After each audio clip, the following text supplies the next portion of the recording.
Spirit be gone!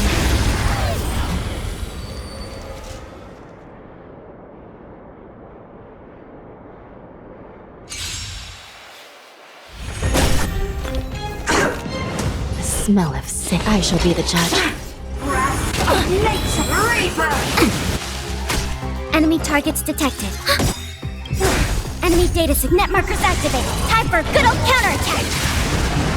Time for a shot. Nap time. No amnesty from Mars! Track! By the order of the 10, execute the Mars struck! Do you admit Still recount. By the will of the Ten Lords' decree, hereby ordained. Commencing support. No amnesty from Mars struck! That'll take. Just a little something. Think nothing of it. I will remember It's your time. kindness. I shall be the judge.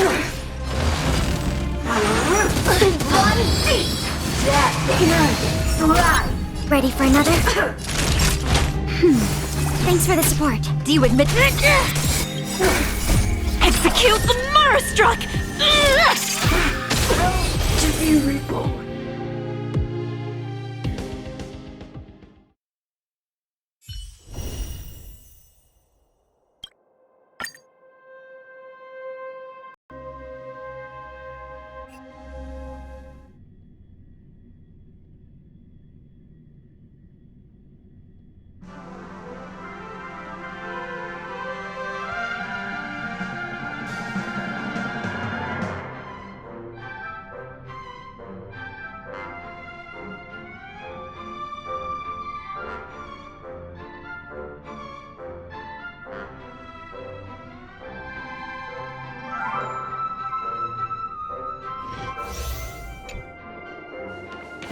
Please, wait a sec!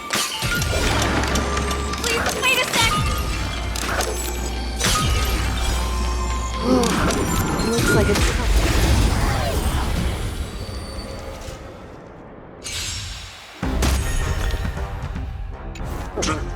The smell of sin. Recount. Enemy targets detected.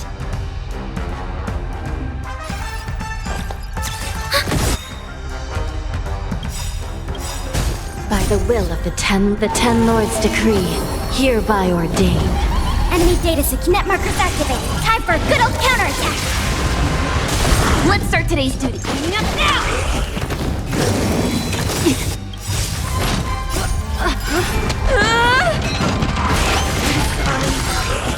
Give it up. I shall be the judge.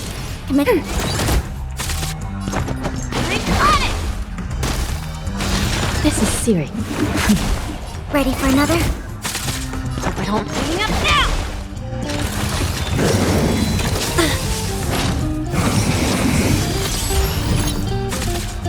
Recount. Enemy targets detected. Enemy data signet markers activated. Time for a good old counterattack! Let's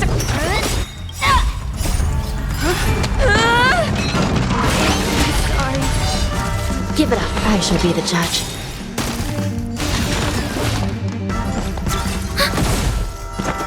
By the will of the Ten Lords' decree, hereby ordained.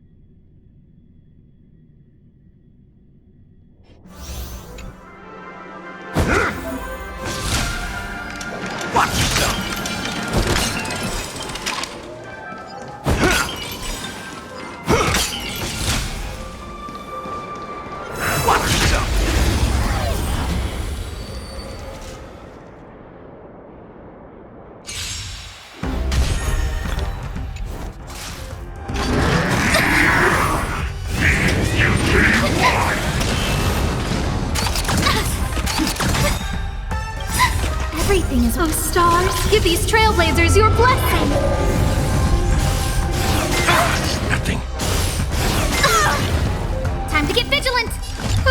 see. Nice second, my friends. Indulge yourselves! You won't get away. You won't get away. I have something. No manner. I have something for you.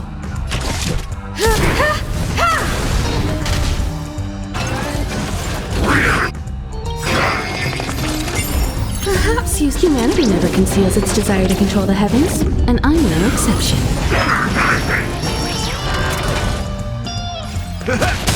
You won't get away.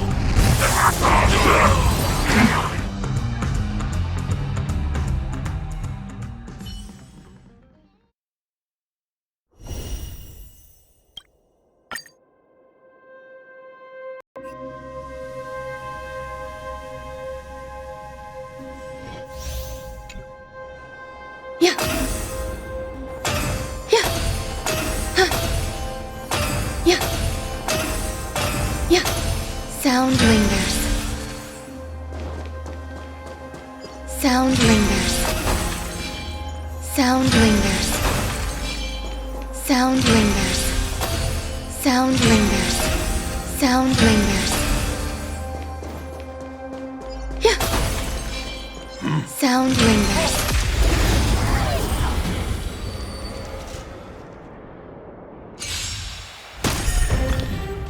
Eternal. I won't surrender. Dodge this! No.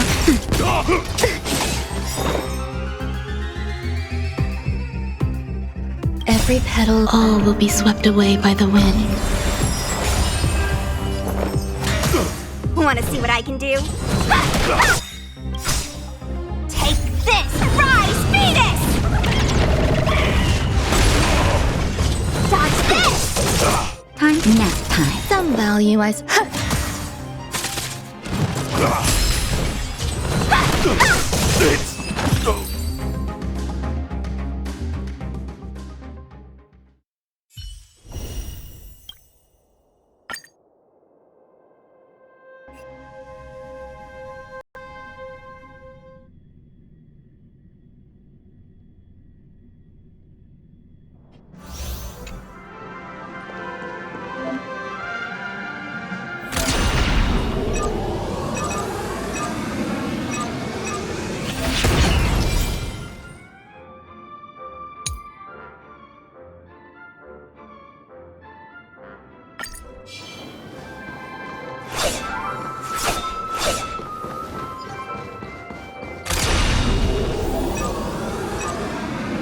Firefly Type 4, activate!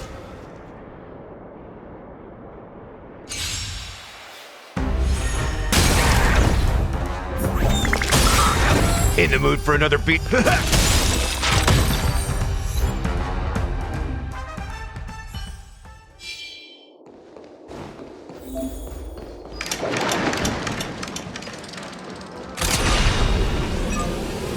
Firefly Type 4, activate!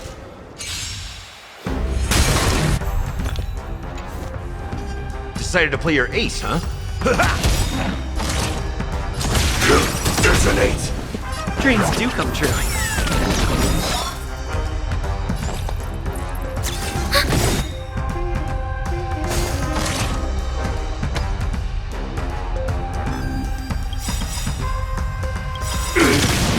The mood is set just for. Let the show begin! Like fireflies to a flame, life begets death.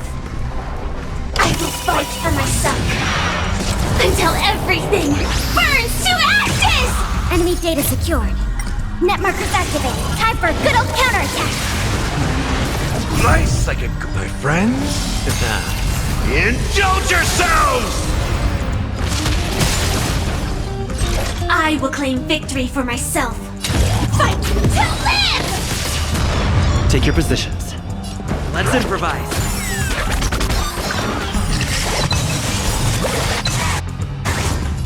Ready for another? This is more than a battle. I shall set the seas ablaze! so. Stay in step. Dreams do come true.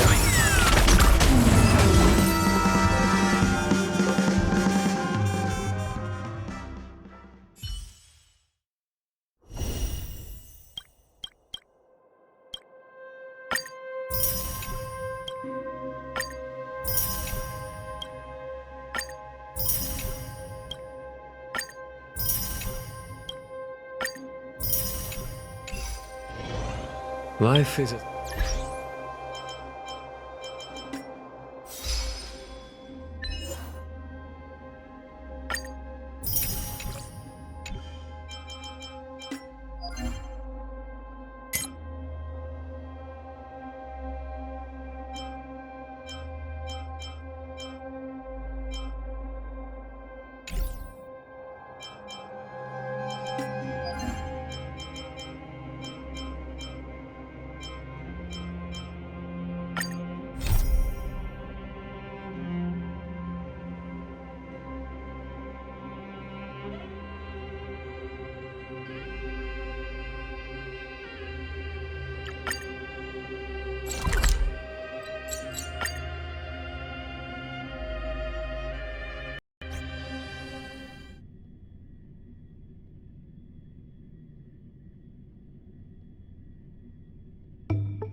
Dragon Spring Brew. Artisanal flaming potent tea. A kick to the senses.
It's still early. Where to now? One peach soul glad? Shaken. Why isn't there a sugar-free?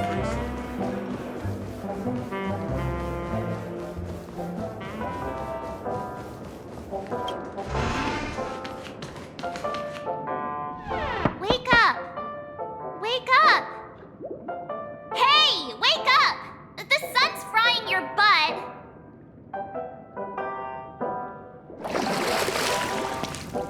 Are you okay? Can you hear me? I didn't hear a peep from your room, and it really freaked me out.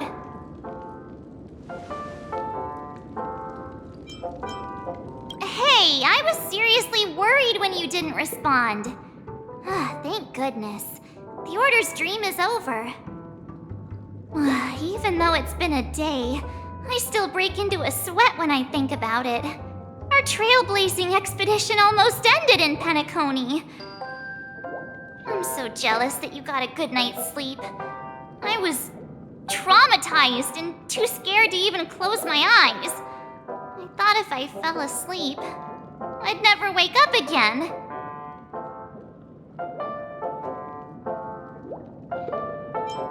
They've already left, leaving this kind-hearted girl to wake you up. You owe her big time. The Stellaron was sealed while you were sleeping. The ordinary people in Penacony have no idea what happened. They just feel like something's missing from their memories. The family's official statement was like, "The Charmony Festival was attacked by an unidentified Stellaron and came to a halt." After all, they can't just reveal the truth about the Order. Now, all the major lineages, except for the Oak family, are dealing with the aftermath. The family has invited the crew to the Radiant Feldspar as witnesses for an important meeting. Everyone's waiting for you, so hurry up and pack. We're leaving as soon as you're ready.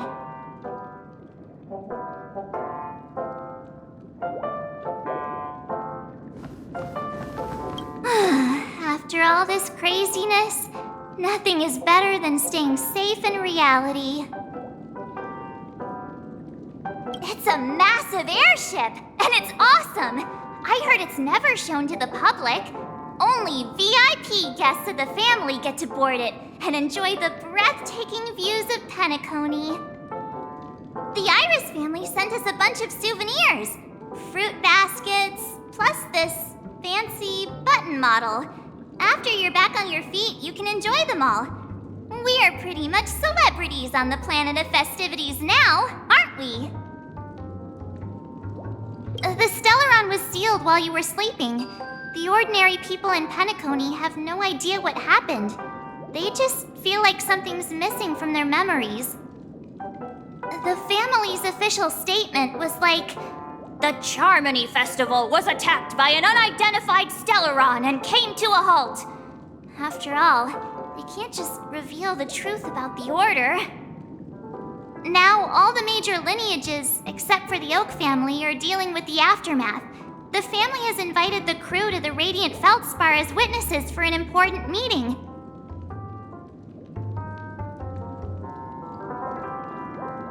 Why the sudden interest in that?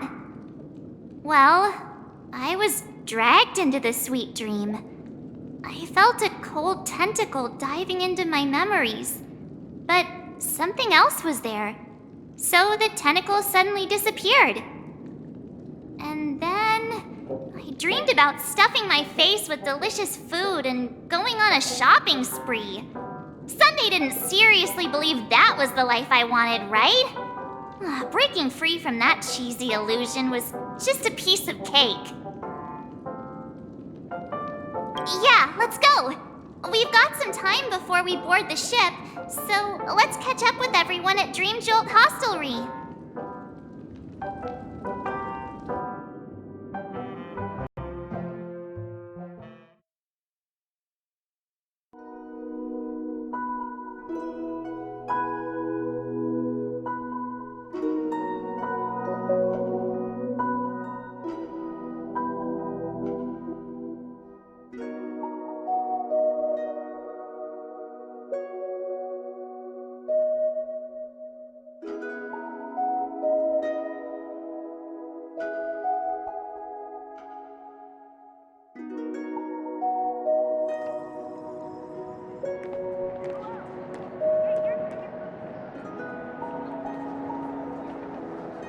How extravagant. Just like Epsilon. How was it? Did it live up to your dreamscape expectations? You already asked that when we first got here. Yeah, and you said no back then. But after all this madness, I'd say you've grown fond of it. Just a heads up, you're still on the Bloodhound family's wanted list, so keep a low profile. And this time, it's Firefly in the picture, not Sam. That's gotta be a whole new experience for you, right? Indeed. In Kafka's words, that's also a missing part of my life. Still, it'd be quite inconvenient if I can't move freely. Could you help me out, Silverwolf? I knew you'd say that. Don't worry. I've hacked all the systems and left no trace. Don't do anything that may draw attention, and don't talk with guards. They might recognize you. Keep these 2 points in mind, and you can go wherever you want, unbothered. Thank you. No problem, Miss Samuel. I love this fake name.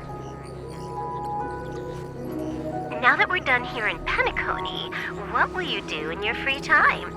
I hear the Genius Society is here. How about we go stir up some excitement? Well, you know my script isn't over yet.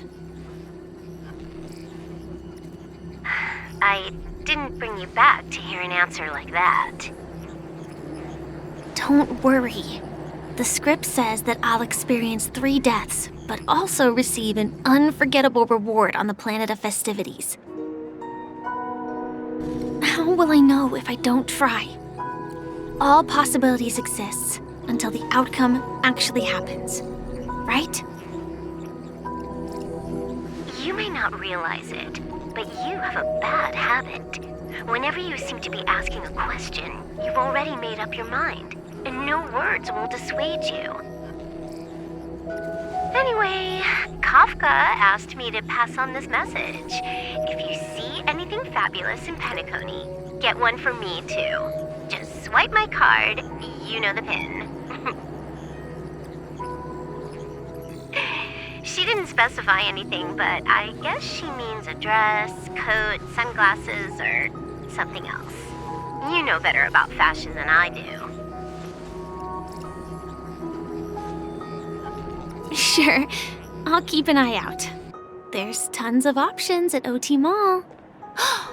Do you think she'll like trinkets, like hair accessories or brooches? Those sound more like something for young girls. Maybe you should keep them for yourself. Oh, by the way, Blade didn't explicitly say it, but I think he was trying to say something like, temptation will show up again in Penacony. He's always so subtle with his words. Got it.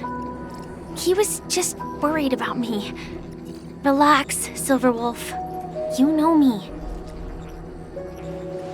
I won't do anything crazy. I just want to wander around and see more of the world for myself. I want to buy some oatcake rolls. I've had a cake roll every day since I arrived in Penacony, from the first day to the last. But today, I'll buy 2 and give you 1. And if you don't like them, I'll enjoy double the pleasure. Or I can bring one to Kafka, as she never refuses. Or maybe I'll give it to Blade. He'll appreciate it. That's not written in the script, right? But as you see, I have added new footnotes to my destiny.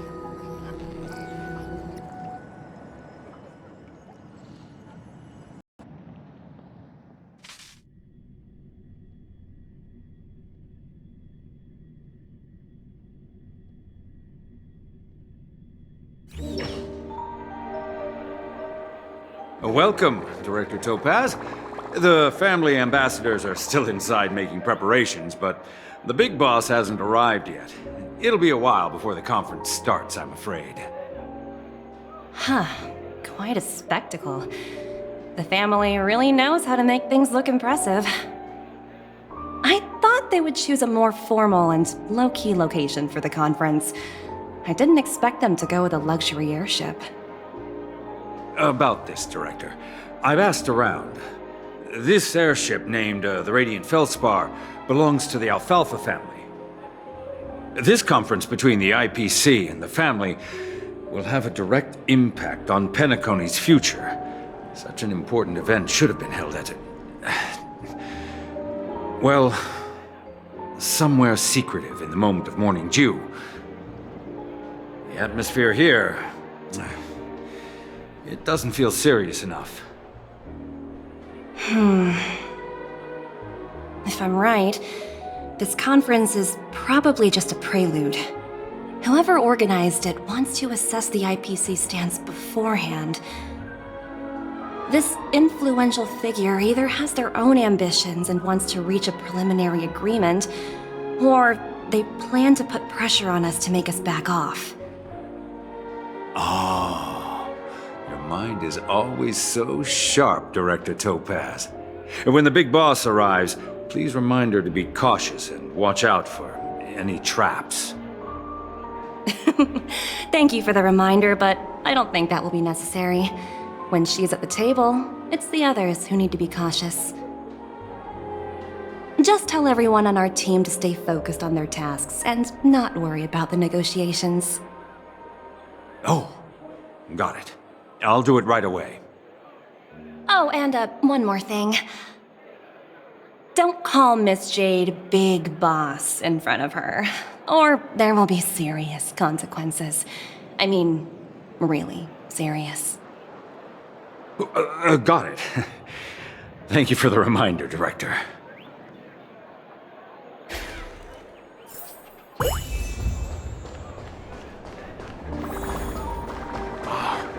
So this is the legendary. I tripped and fell like that. Just completely face planted.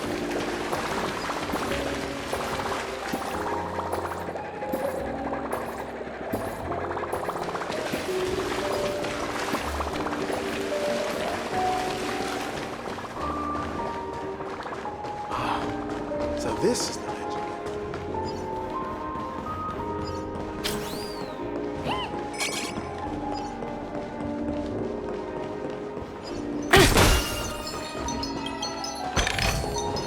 Oh, free stuff.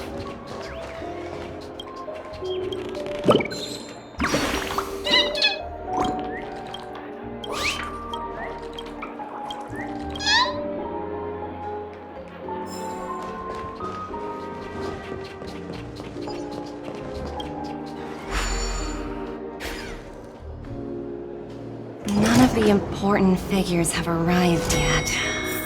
Huh. Looks like the conference won't be starting for a while. It's such a bustling place. I think I'll take a little walk around. So many buttons. How many centuries would it take to press them all? Huh. Didn't expect those pooches to actually recycle them all. Huh? What are these?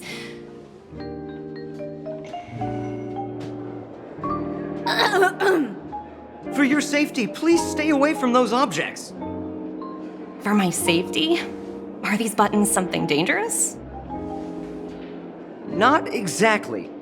Lately, there's been a prankster in the Sweet Dream who's been handing out strange button devices to anyone he meets. According to those involved, he said something like, "Just press this button and all of Penacony will explode!" Luckily, no one believed him. Still, the Bloodhound family collected these buttons just to be on the safe side. Where's that prankster? Haven't the hounds caught him yet? Yeah, that guy has some skills, I'll have to admit that. However, you know, the Bloodhound family won't give up. Whoever disrupts order in the dreamscape will face severe consequences. Anyway, the family will deal with these things. Please kindly keep your distance.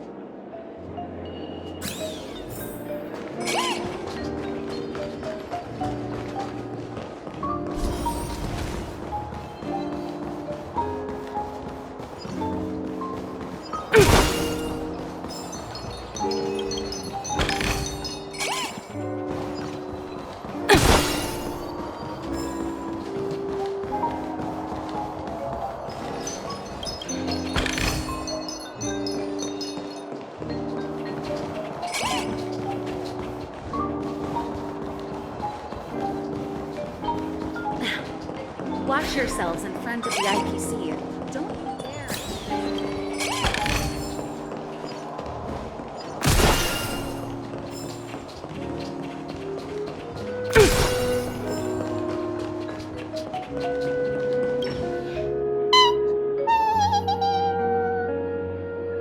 Aw, are you hungry, Numby? Food in the dream. Shouldn't taste bad, right?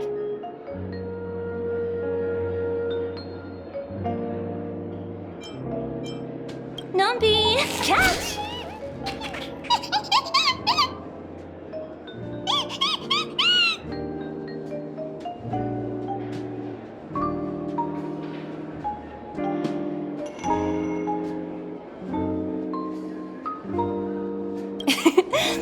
There. Don't be so greedy. Leave some for the other guests.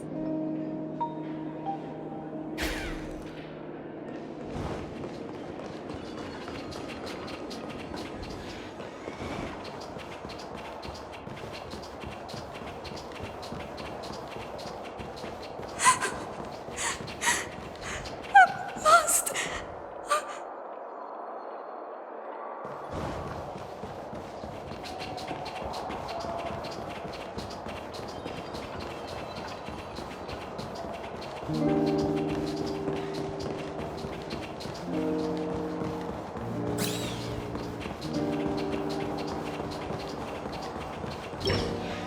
Greetings, madame. What can I do for you? Hello. Could you tell me more about the Radiant Feldspar? I assume you are the ambassador of the IPC Strategic Investment Department. It's my honor to assist you. The Radiant Feldspar is owned by Mr. Odie Alfalfa, head of the Alfalfa family. Mr. Alfalfa invested a significant amount in building this luxurious airship an Ember era ago, and it has been sailing across the 12 hours of the dreamscape ever since. Oh, so it's owned by old Odie himself. No wonder the ship is so lavishly decorated. Indeed, Mr. Alfalfa has impeccable taste. Only the most prestigious guests are invited by the Alfalfa family to board this airship. Please allow me to continue my introduction. The Radiant Feldspar had been cruising over the Sea of Dreams in Penacony for an entire Ember era. But its voyage was temporarily halted due to the recent reverberation. Reverberation? Such a formal way of putting it. You're really downplaying the whole thing. I apologize. Please continue. Following the previous reverberation in the Sweet Dream, the Radiant Feldspar had to suspend its voyage temporarily. Thankfully, the factors that disrupted the dreamscape have been resolved. However, due to, well, certain special reasons, the Charmony Festival, originally scheduled at the Penacony Grand Theater, had to be temporarily postponed. So, Mr. Alfalfa suggested relocating the Charmony Festival to the Radiant Feldspar, taking this opportunity to announce the resumption of the airship's voyage. Ah, well, that would meet the family's needs and also create momentum for Mr. Alfalfa himself. Quite fitting for a legendary tycoon like him. Thank you for explaining matters to me. Goodbye.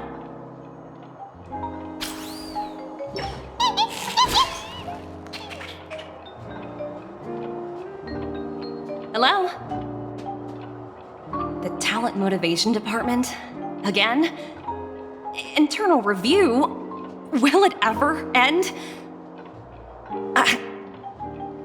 I'm working on a major project. I don't have time to squabble with you guys. The way I handled the Urillo case was approved by senior management, and all of the project logs and calls are complete. Can't you check on them yourselves? I just don't understand. Why are you so fixated on this minor case and constantly escalating it? Seriously, what's your purpose? Sounds exhausting. Why not just hang up? In my opinion, you handled that project quite well. A little ball of ice in exchange for the Astral Express's good favor. That's not a bad deal for the department. It's been a while, little Yelena. I've been looking forward to working with you. Never imagined this day would come so soon. Is there trouble? You can tell me anything. Just like old times. It's been a while, Madam Jade. I'm honored to have the opportunity to work with you. You're still so formal, aren't you? Forget about the hierarchy and treat me as your equal. No need for unnecessary titles like Madam. I'm sorry, but it might take some time to get used to that. After all, you are a senior. Well, now that we're both members of the 10 Stonehearts, I need you to be at your best, especially since the upcoming negotiations leave no room for error. As sharp as you are, I'm sure you've figured out the true purpose of this conference, right? I believe old Oti has taken it upon himself to test our limits before the official negotiations between the IPC and Penacony. That's true, and it works in our favor. Do you know why? If we can reach some sort of agreement with old Oti beforehand, and gauge our opponent's boundaries, our future negotiations will go much more smoothly. That's the obvious benefit. Exactly. And the hidden benefit is that as the head of the Alfalfa family, his actions suggest that the 5 lineages might not be as united as the Odes of Harmony would suggest. As long as the influence of Harmony hasn't completely permeated their core, personal desires will always have their way. Thankfully, influential figures in Penacony haven't entirely suppressed their own desires. It's similar to the power struggles within the IPC. The supposed all-for-one philosophy shared by the 5 lineages. It's just a slogan now that the Dream Master has gone. After the downfall of the Yoke family, old Oti's faction became the dominant force in Penacony. Even if we consider only the succession order, he's the longest serving and most senior among all the family heads. Yes, that's exactly why we need to handle the conference following an agreed-upon strategy. It's like playing a game of chess, where every move needs to be carefully thought out. Absolutely. The 3 steps of negotiation. Listen, test, and strike. That's what you taught me. Pretty clear. Although, you seem to have changed the order in the Yarilo case. That was based on my personal experience. I apologize for interrupting your conversation, but the family head is ready to meet the ambassadors from the Strategic Investment Department. Time to get to work. Let's prepare ourselves and meet that esteemed supporting actor. Remember, our goal is to create an opportunity for the IPC to enter Penacony. Aventurine has already made a small opening, and you and I, we're going to tear it wide open.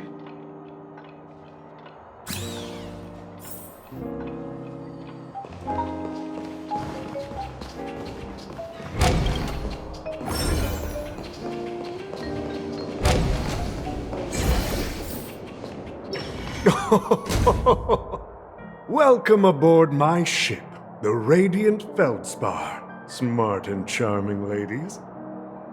Please, have a seat. Let's have a pleasant conversation.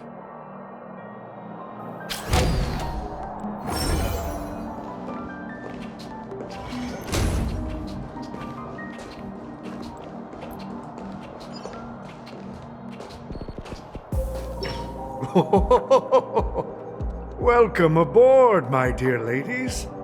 Forgive me for any lack of attentiveness that might have led to a lengthy wait outside. No problem at all, Mr. Alfalfa. It's my honor to meet you in person.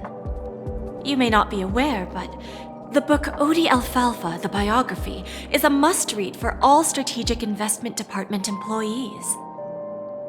After all, to many, you are the legendary figure who single-handedly built the Penacony economy.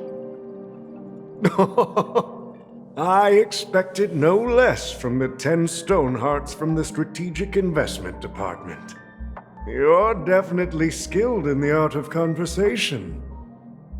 I always enjoy talking to smart people because we don't have to beat around the bush. We can just get straight to the point instead.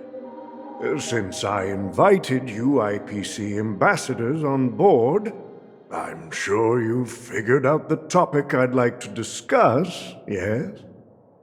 The future of Penacony, if I'm not mistaken. Precisely. Those few words represent a terribly complicated situation indeed. Let's take that golden-haired guy who's not showing up, for example. He put in great effort and almost got himself killed. But what was it all for? Wasn't it eventually to create an opportunity for you IPC to regain control of the precious Astana? The wisdom and experience you've accumulated over 10 Amber Eras are truly impressive. Let's assume your assumptions are correct, Mr. Alfalfa. How would you respond to the IPC's actions? I appreciate your composure, Miss Jade. You must have witnessed much in your worldly experiences. However, perhaps you don't know much about Penacony. Old Oti won't sit idly by when faced with a greedy wolf.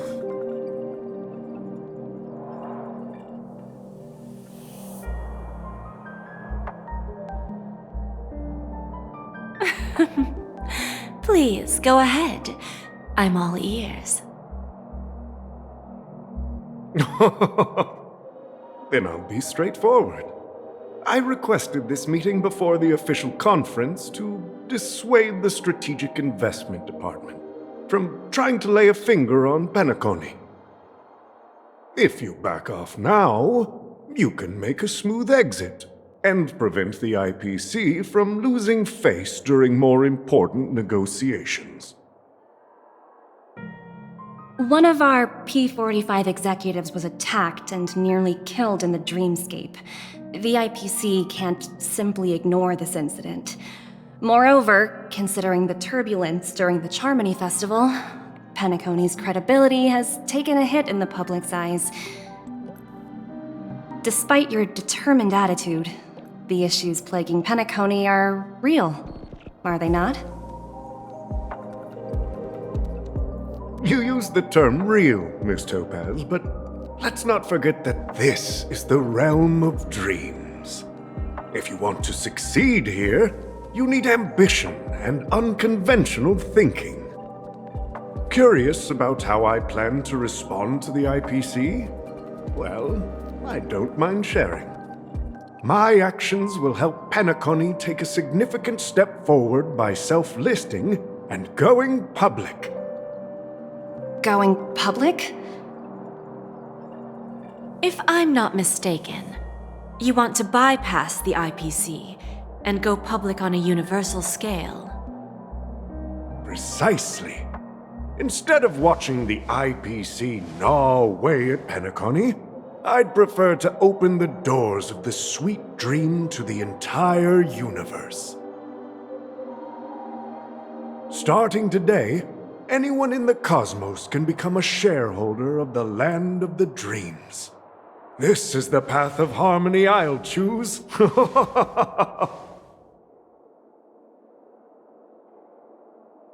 This reform should have been implemented earlier, but unfortunately, the Oak family were a bunch of blockheads blinded by order.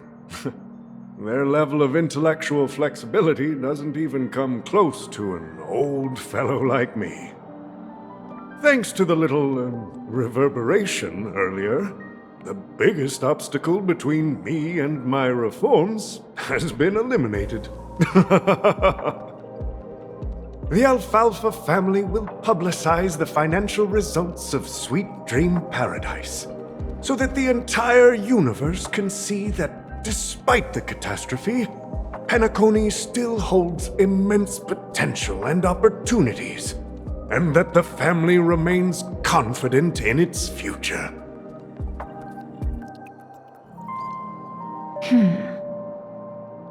Crisis and opportunity are two sides of the same coin. So, you've been waiting for the right moment for Penacony to regain the spotlight. And if Penacony should seize this opportunity to overcome adversity, even if the IPC tries to intervene, every move we make will be scrutinized by trillions of people.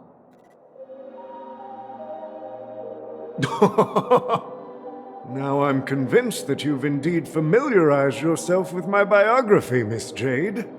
So, about your next move. Please consider it carefully. Indeed. We need some time to digest such a wealth of information. I suggest we conclude the first half of our conference, Mr. Alfalfa.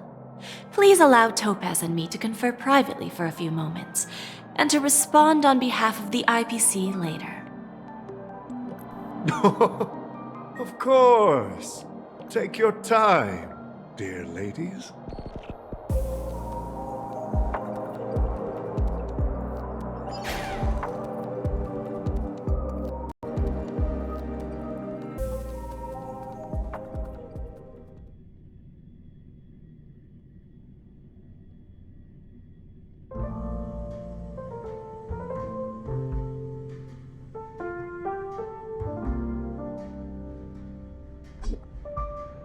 The Alfalfa family had a meeting with the IPC?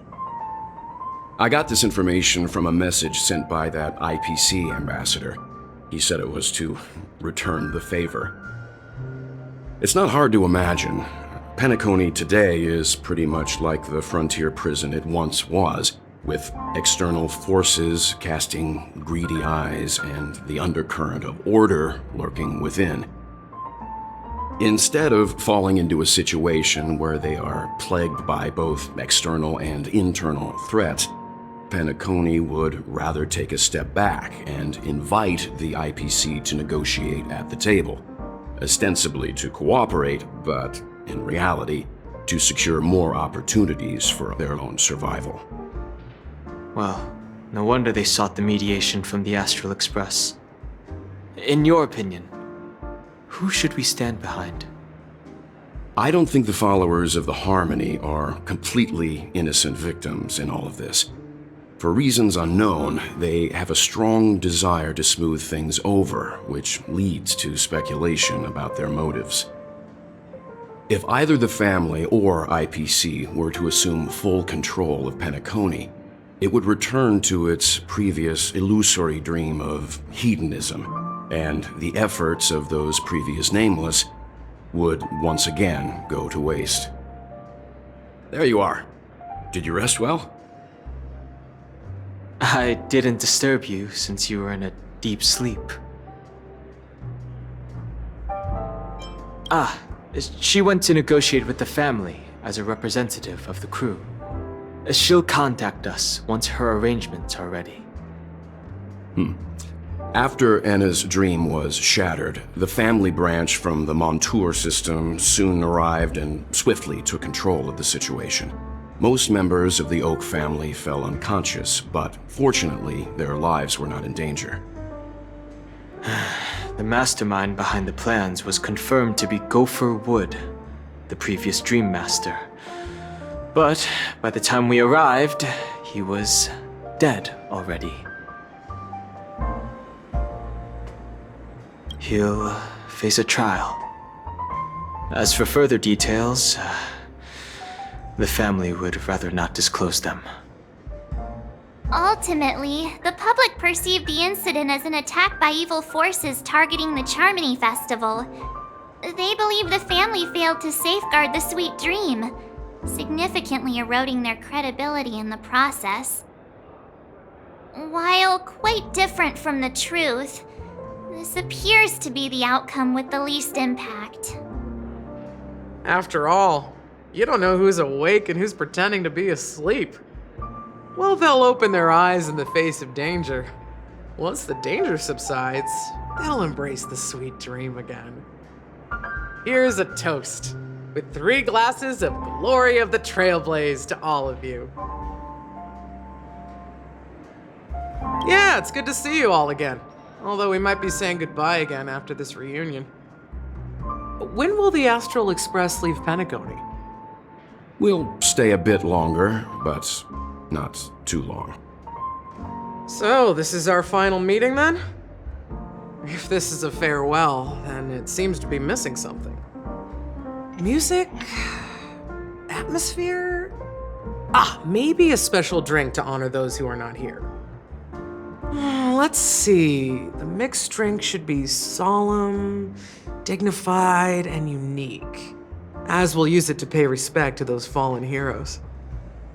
To the nameless resting in peace, and to Gallagher.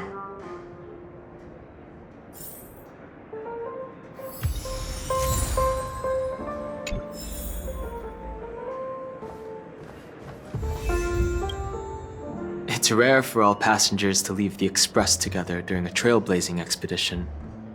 But for Penacony, it seems most appropriate. Given the conductor's presence, there's no need to worry about it. However, it's crucial that we soon return to inform Pom Pom about the Nameless. In my dream, the Express stopped at many places, and passengers came and went. However, the 5 of us were always present, and the journey seemed never ending. Perhaps this could be a deep-seated desire inside me, and upon realizing this, I knew it wasn't real. No related records exist in the databank, but I have a theory. The hidden dangers of the Order have always been within the Harmony, and this issue existed within the family from the very beginning. However, now that more powers in the universe are aware of this secret, the situation in the cosmos will become more complicated. Like I said, we'll go and see. Once we've packed everything, we should head to our next destination.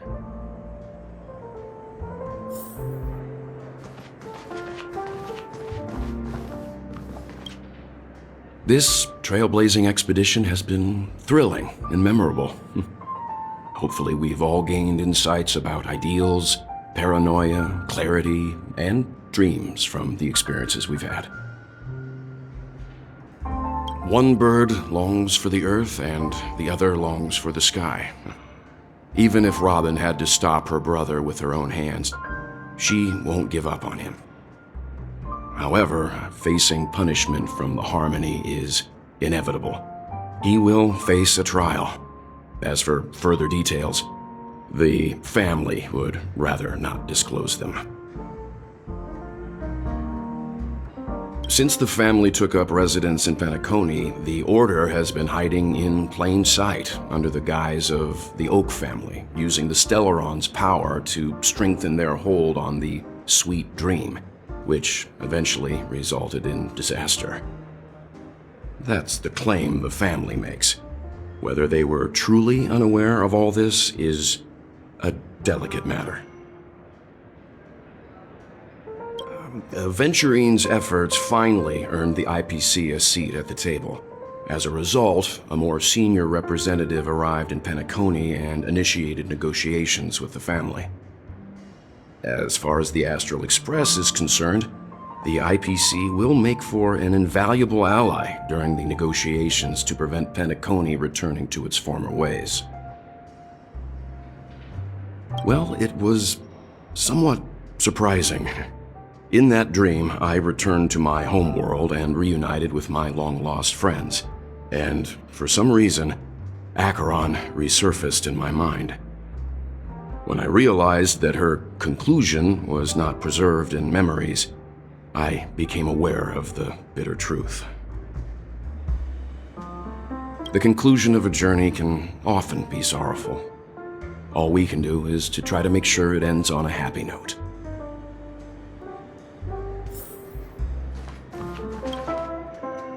Ready to mix your drink?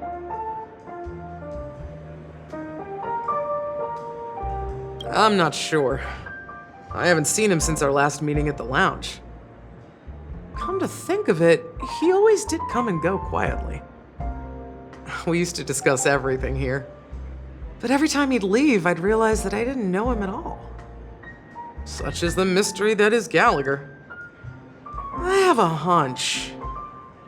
Perhaps he's already fulfilled his wishes and won't be coming back. Before we start, would you like to talk to your friends? We have plenty of time.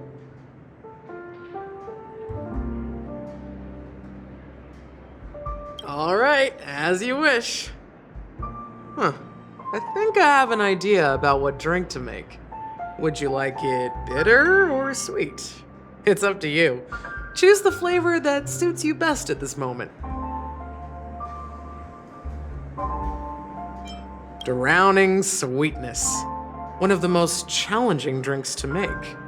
A slight imbalance in the ingredients can result in an overwhelmingly viscous sweet taste. However, with the right ratios, you get a uniquely sweet drink with a lingering aftertaste. Not a bad choice. Let's start mixing.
Words always fall short.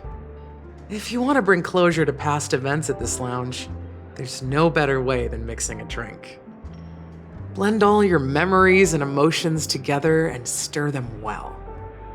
Through the filter of time, what remains in the glass is something to savor. Well, it's done. Here's to the nameless resting in peace, and to my friend Gallagher. The spirit of freedom will spread far and wide among the stars, and its legacy will be more timeless than a pastoral song. We're not accepted by the outside world, so we've gathered here. And one day, our souls will return to the same place. Cheers.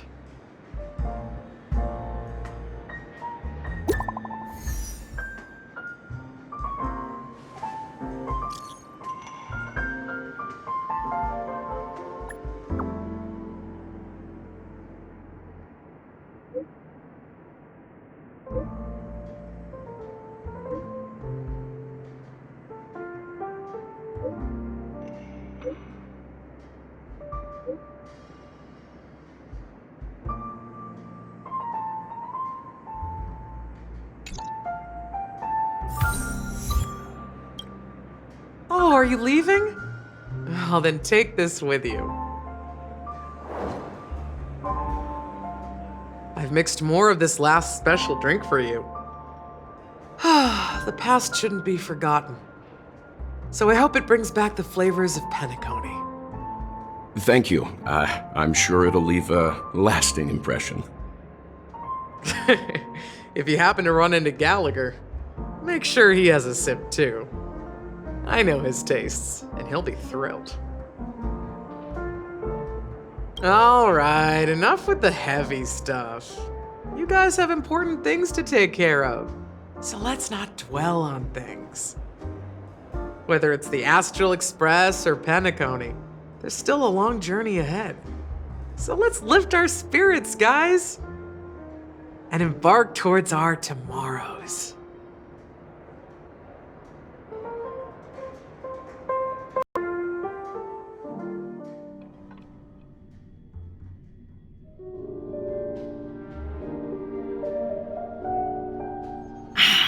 Old Odie is a tricky opponent. I didn't expect him to take the risky step of going public at such a critical moment for Penacony. Indeed. He's definitely bold. It's that kind of boldness that made him the Odie Alfalfa he is today. Still, the outcome is uncertain. Shouting loud doesn't necessarily carry any weight. What about the phone call I asked you to make, Topaz? Ah, they agreed. But it'll take some time before they arrive. Just as it should be. The sweet dew should be served after the bitter poison. Looks like we'll be skipping the exchanging apples step this time around. Now that we're dealing with a greedy merchant, a simple apple wouldn't make a difference. Well, I guess I included myself in that remark too. Now I'm a bit curious, Topaz. Do you think Penacony is a quality asset? Yes. Despite its recent calamity, Penacony remains a top quality asset within the cosmos, with good credit, lucrative potential, and promising prospects. Well, that's obvious, but what I truly wanted to know is, this project is obviously too bland for your taste, isn't it? That's true. I wouldn't be here if it weren't for Venturine. But despite that, you trust him. You even entrusted him with a cornerstone, something as precious as life itself, to finish this gamble.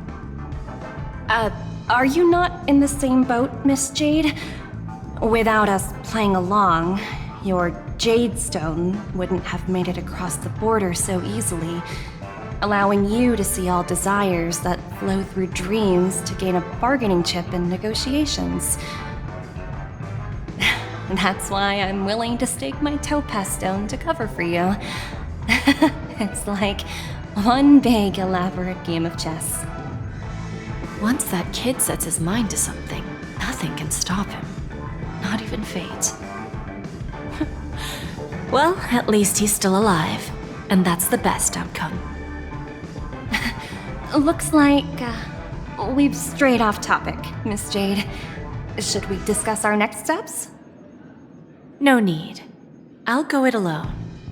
Meanwhile, you can go greet our honored guest and wait for my message. Okay. Is that Robin? Huh. She's also here on the Radiant Feldspar. Yeah. There's a good child. Do as you're told. Is that all? Hardly worth the bother.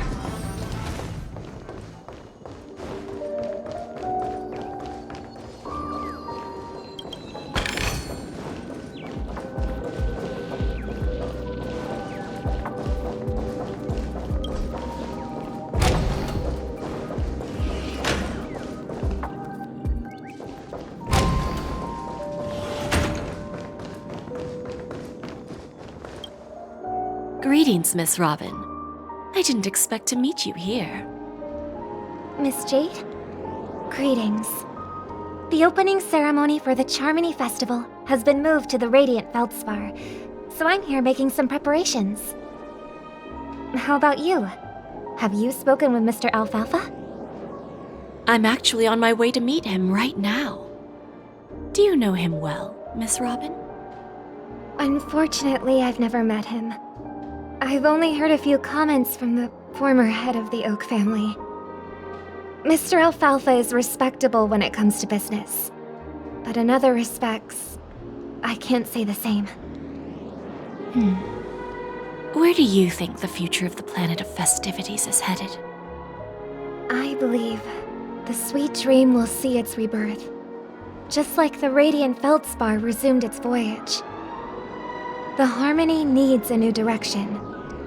Only by bidding farewell to the past can we actually sail into the future. There are no permanent allies or everlasting enemies. So let's both take what we need from this deal. Naturally. I'm looking forward to your performance. See you at the festival. See you later, Miss Jade.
Not exactly eye-catching.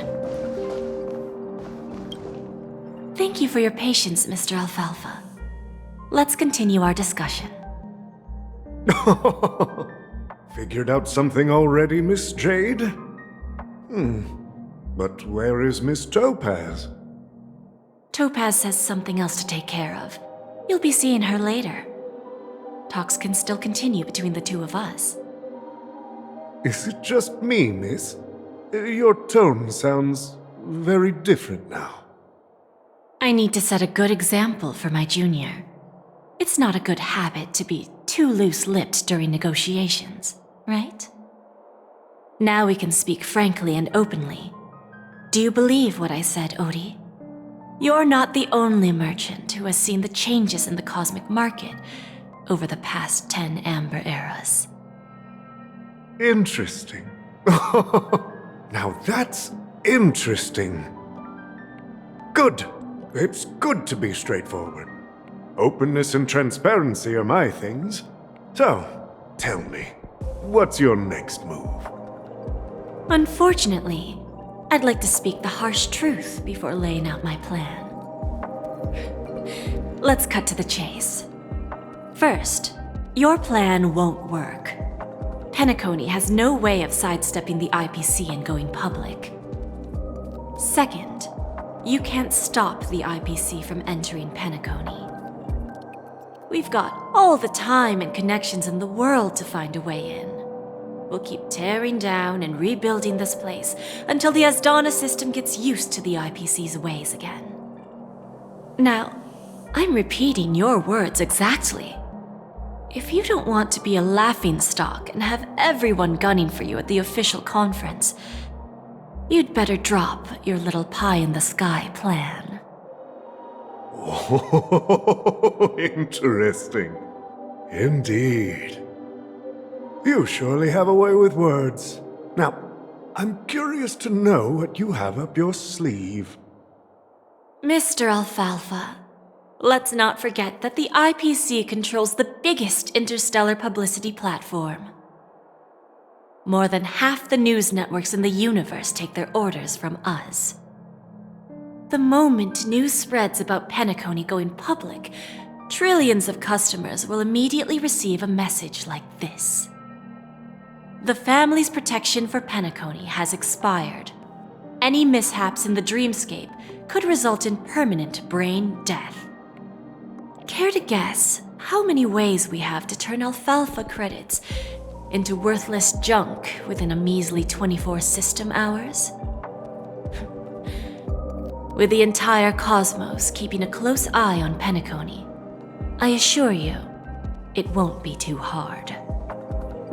You really think you can pull that off? Even from Pier Point, as distant as it may be, I'm more than capable of keeping you on a tight leash. However, if you agree to give up that half-baked plan to go public, the IPC will assure you that we'll never jeopardize the interests of the family heads under your leadership. After all, we also need allies here in Asdana. The IPC can assist Penacony with financing, starting by acquiring 30% equity shares. With our financial support, stabilizing and rebuilding Penacony will be a piece of cake. 30% equity, you say? Who can guarantee you won't want more in the future?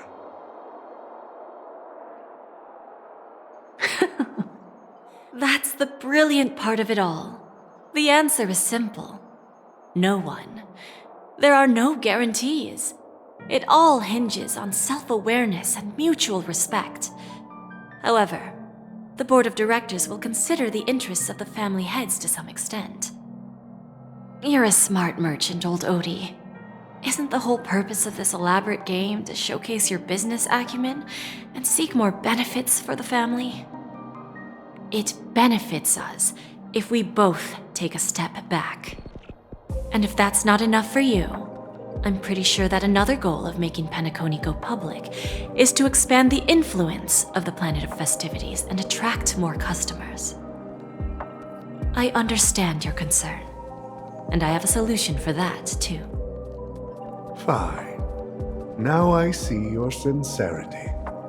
As the head of the Alfalfa family, I don't think I have any reason to refuse your offer.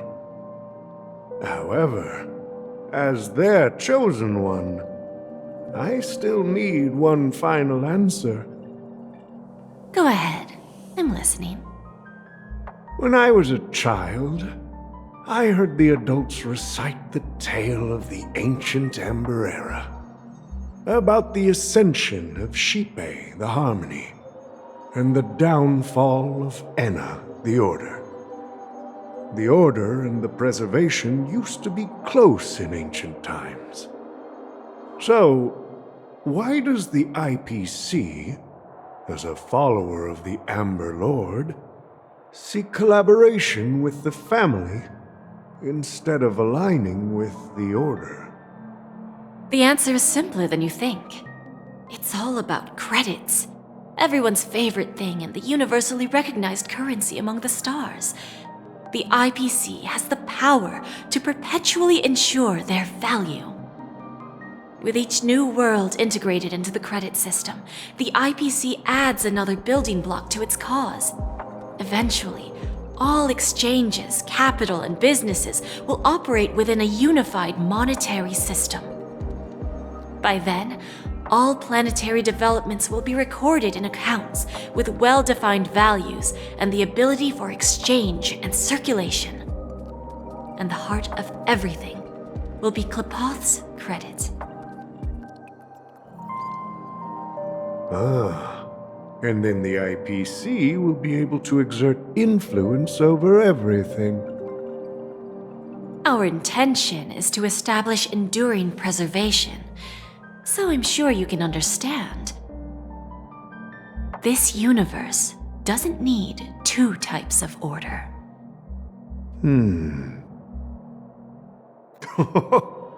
Well said. Now you've convinced me. All right. Tell me your solution. Let's see if we're thinking the same thing. Then let's continue our conversation. Please, Topaz, invite Sweet Dew to join us at the table.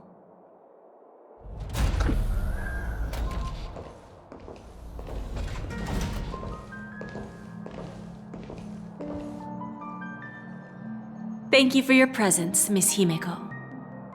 Please allow me to introduce her to you, Mr. Alfalfa.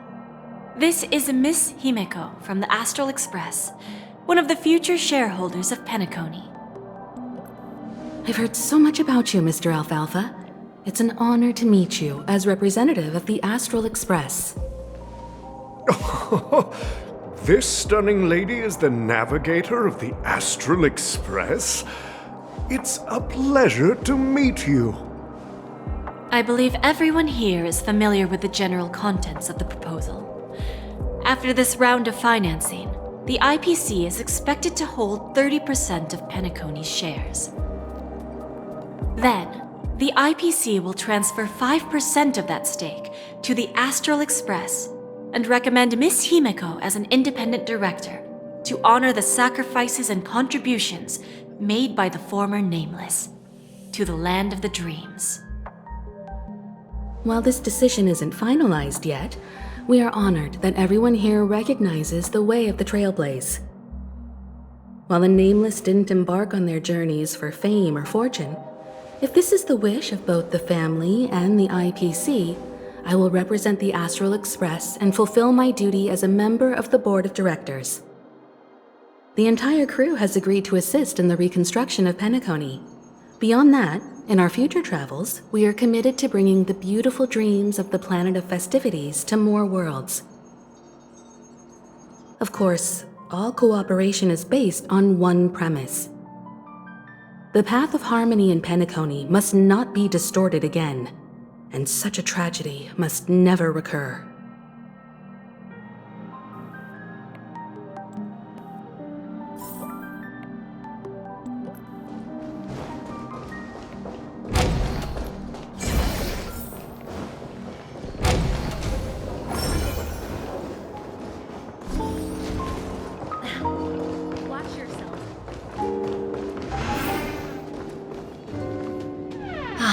Old OT is in agreement, so the issue is settled, I presume. What about the remaining family heads?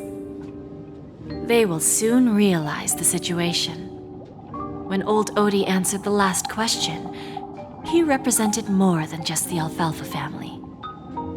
When should we schedule the formal negotiations? I'll handle the arrangements. It's all up to you. I'll step back and let you handle the negotiations and takeover. I won't be involved. But Miss Jade, this is...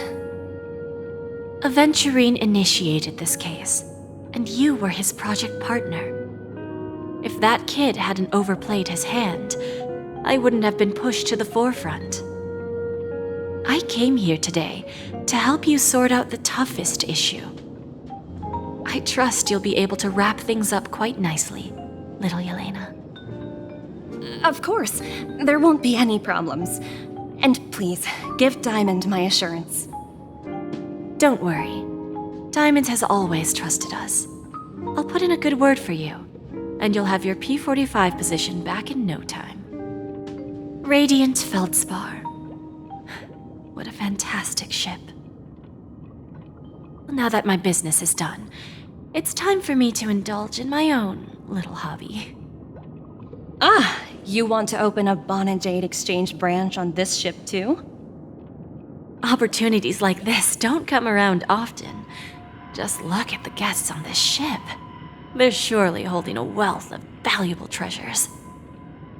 Well, I'll take my leave. A pawn shop can't run without a boss.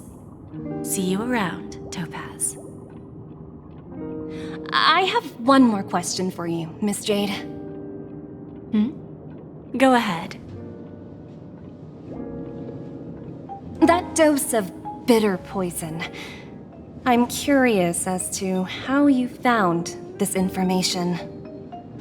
I didn't find the information. It came to me.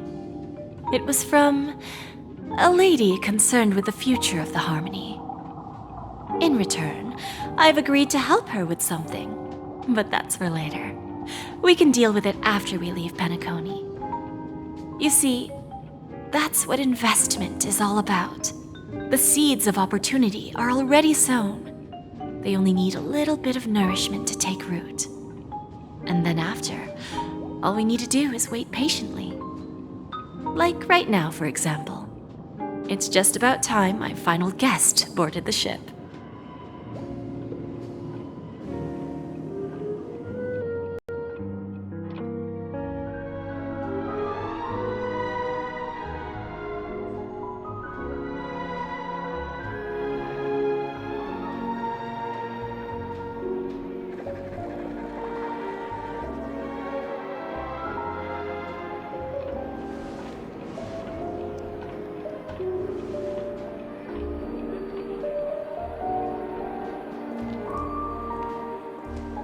Sneaking in was way easier than I thought. The family's security is as lax as ever.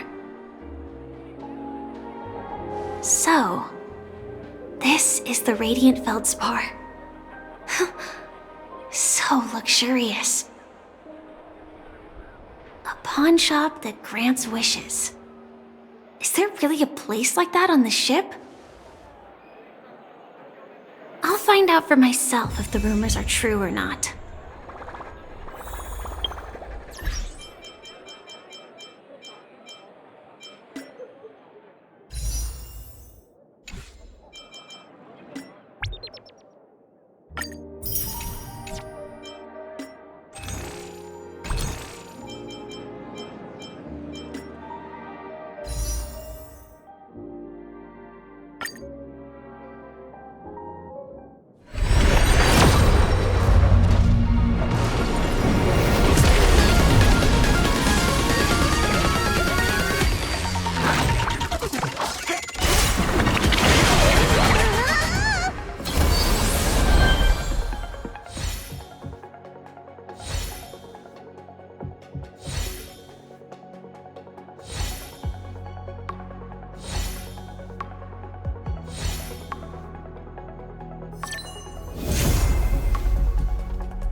Nice! Let's go!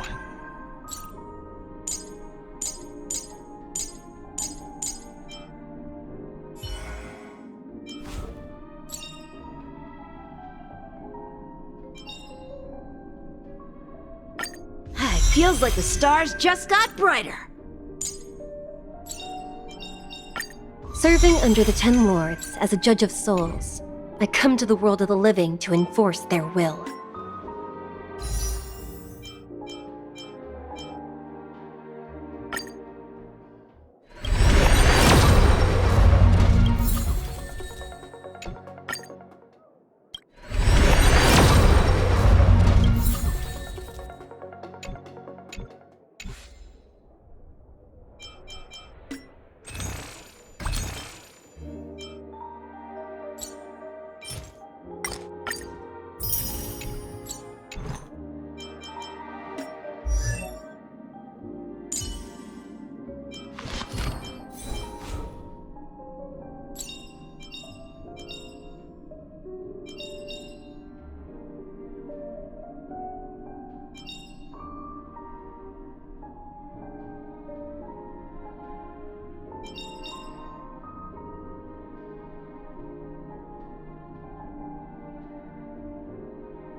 Everyone has a colorful past, wouldn't you say?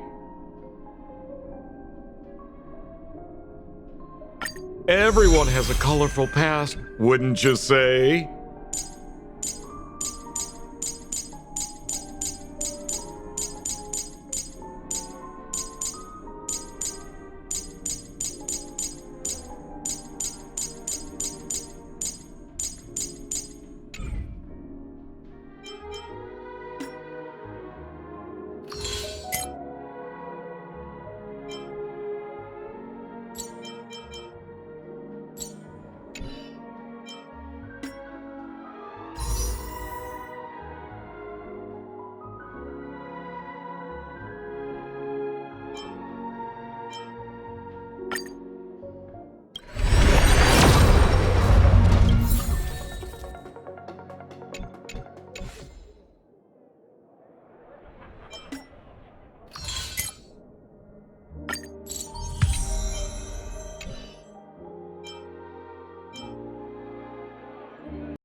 No danger detected, but never let your guard down.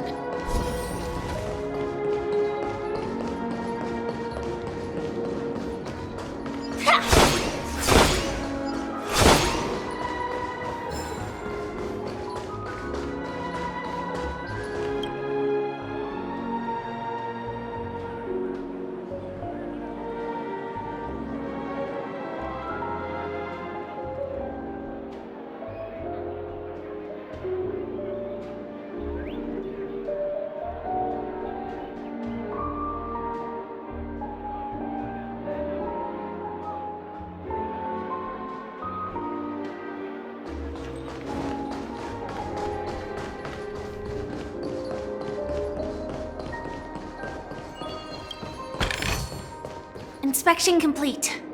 Is that him? Huh. Vanished in the blink of an eye. So the Astral Express is here too. The Charmony Festival has really been postponed. What happened in Penacony? By the way, there's one more thing. Mr. Alfalfa and I discussed it.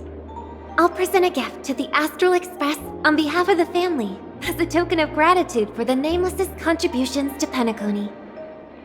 Please help me with the necessary arrangements. Right away, Miss Robin.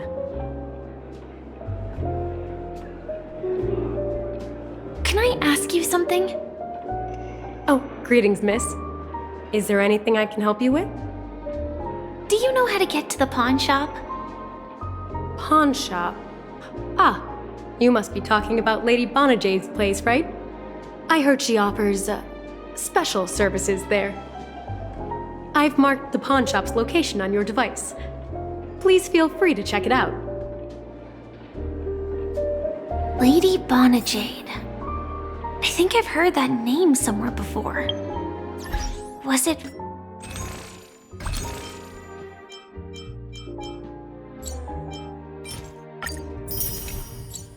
from Silverwolf?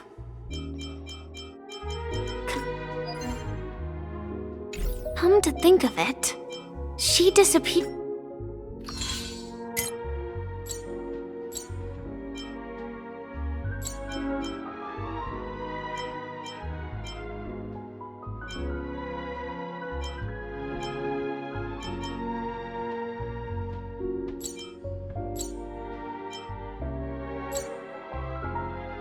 After mentioning that she was going to meet with the Genius Society. I wonder how things turned out for her. If I win, your chest is mine. Who said I was betting with you? I did. They are still a ball of fire as ever. Sorry, but I've got to find Lady Bonajade first.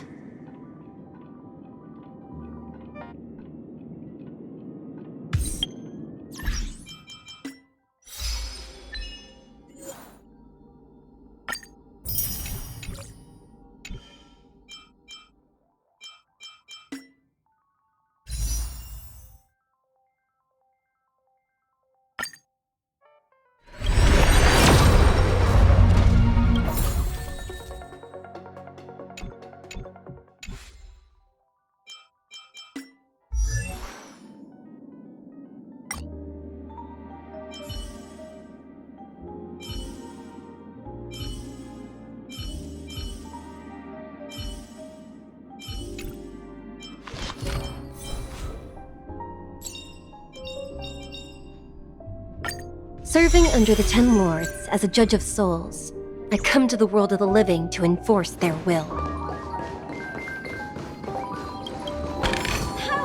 Inspection complete. Nothing suspicious.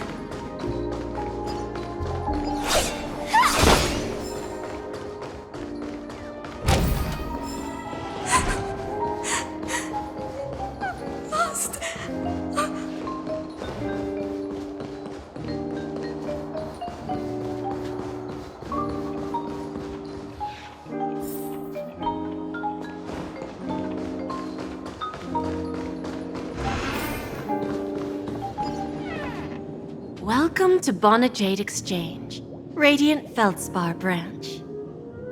How should I address you, dear lady? Just call me Samuel. Samuel. Nice name. So what do you need, Miss Samuel? And what are you willing to give up in return? I want to keep on living. And for that, I'm willing to give up everything I have. Everything you have? That's right. Everything. Miss Samuel, I think you'd best turn around. It seems you're not quite familiar with the term pawn. What do you mean? I mean it literally. I sense your burning desire to live, but unfortunately, you don't have anything of equal value to offer. Okay. A pawn shop that grants wishes. I see. It's just a marketing gimmick. Well, that's quite a harsh accusation. I understand you may not fully comprehend what I mean, but don't worry. I'll help you understand. Go and talk to these people. They're all customers of my pawn shop. See for yourself if their wishes have come true. Once you've done that, come back to me. I'll help you understand the true meaning of pawn and make you realize what you're missing. That Lady Bonajade feels more like a money lender rather than the owner of a pawn shop.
I've got nothing better to do anyway.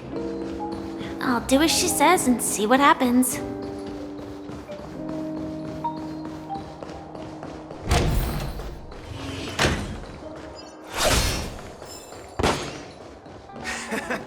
God. You stupid little girl. Coming back to lose more money, huh? Ugh, enough talk. Let's get started. This will be our final game. I'm betting my entire fortune. Oh, a big talker, huh? All right, let's see what you've got.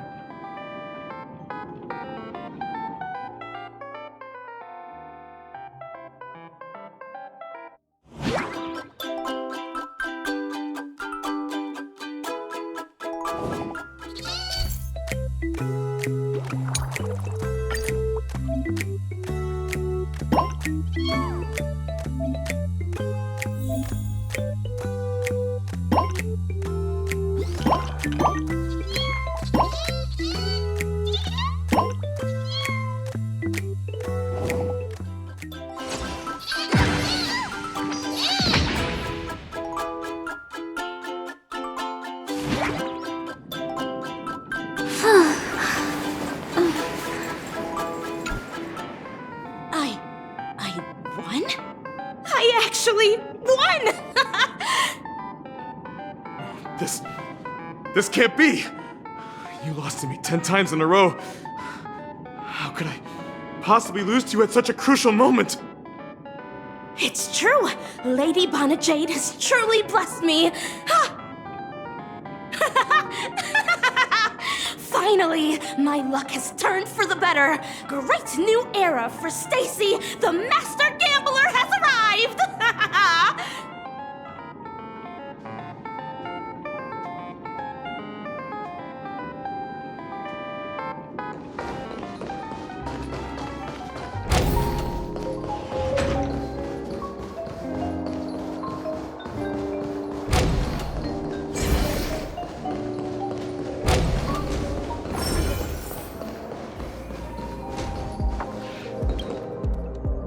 Prepared a gift for you, Dorothy. Check this out. Whoa! What a beautiful necklace! Is it made of cymophane? It's stunning. How did you know I love jewelry made of cymophane? It has the same purple hue as the necklace my dad gave my mom. I've never told anyone about it. How did you find out, Del?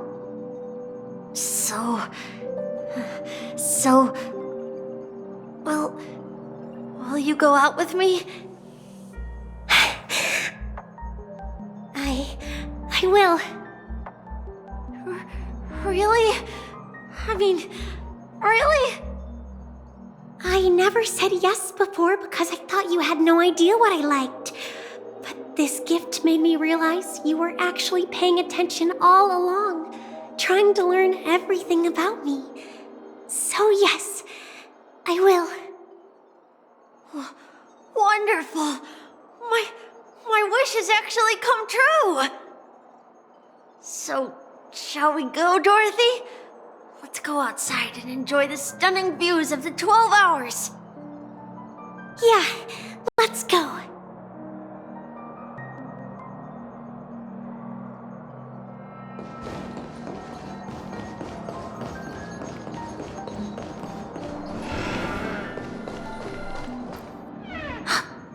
Did you see that?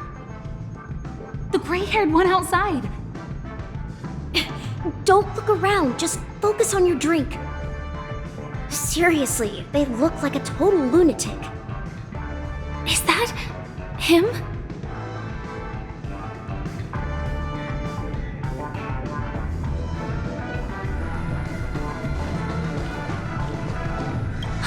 Hey, did you see that?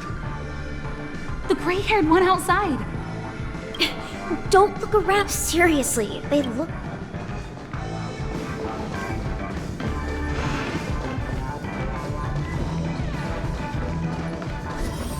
Chirp, chirp. Origami bird. Hey, little birdie. Come on. Oh, calm down already. Everyone's staring at you. No, it's not the best time to do that. Sorry. I'll catch up with you later.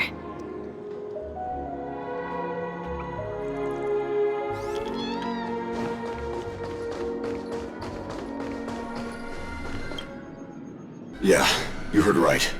I've got him. He's been hiding at the moment of Soul in Pinnaconey, using a fake identity. And he even posed as a professor at Paperfold Academy. I've made a deal with the family. I'll leave the extradition-related paperwork to you. How'd I find him? Well, let's just say I had some help from an influential figure. Don't ask for the details. 22 years. Yeah. 22 years of chasing this guy all over the cosmos. You know, never thought it'd end up like this. Right here. I'm gonna hang up for now, partner. I need to raise a glass to myself.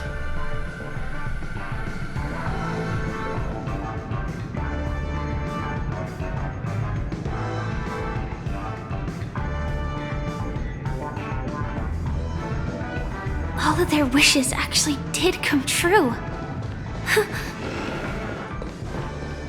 But I just don't understand. How did she do it?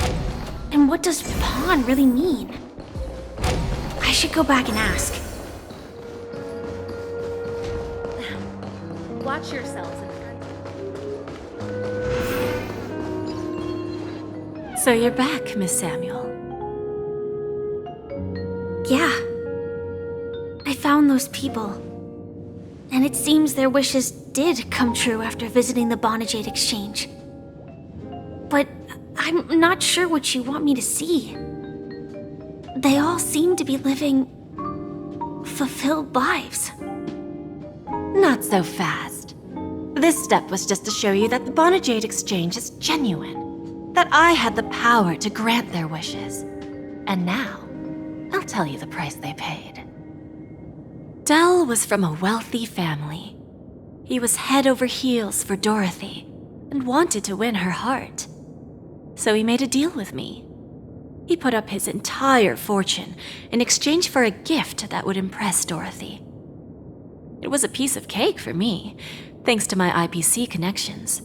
However, Dell will soon find himself evicted from the dreamscape because he can't afford his room.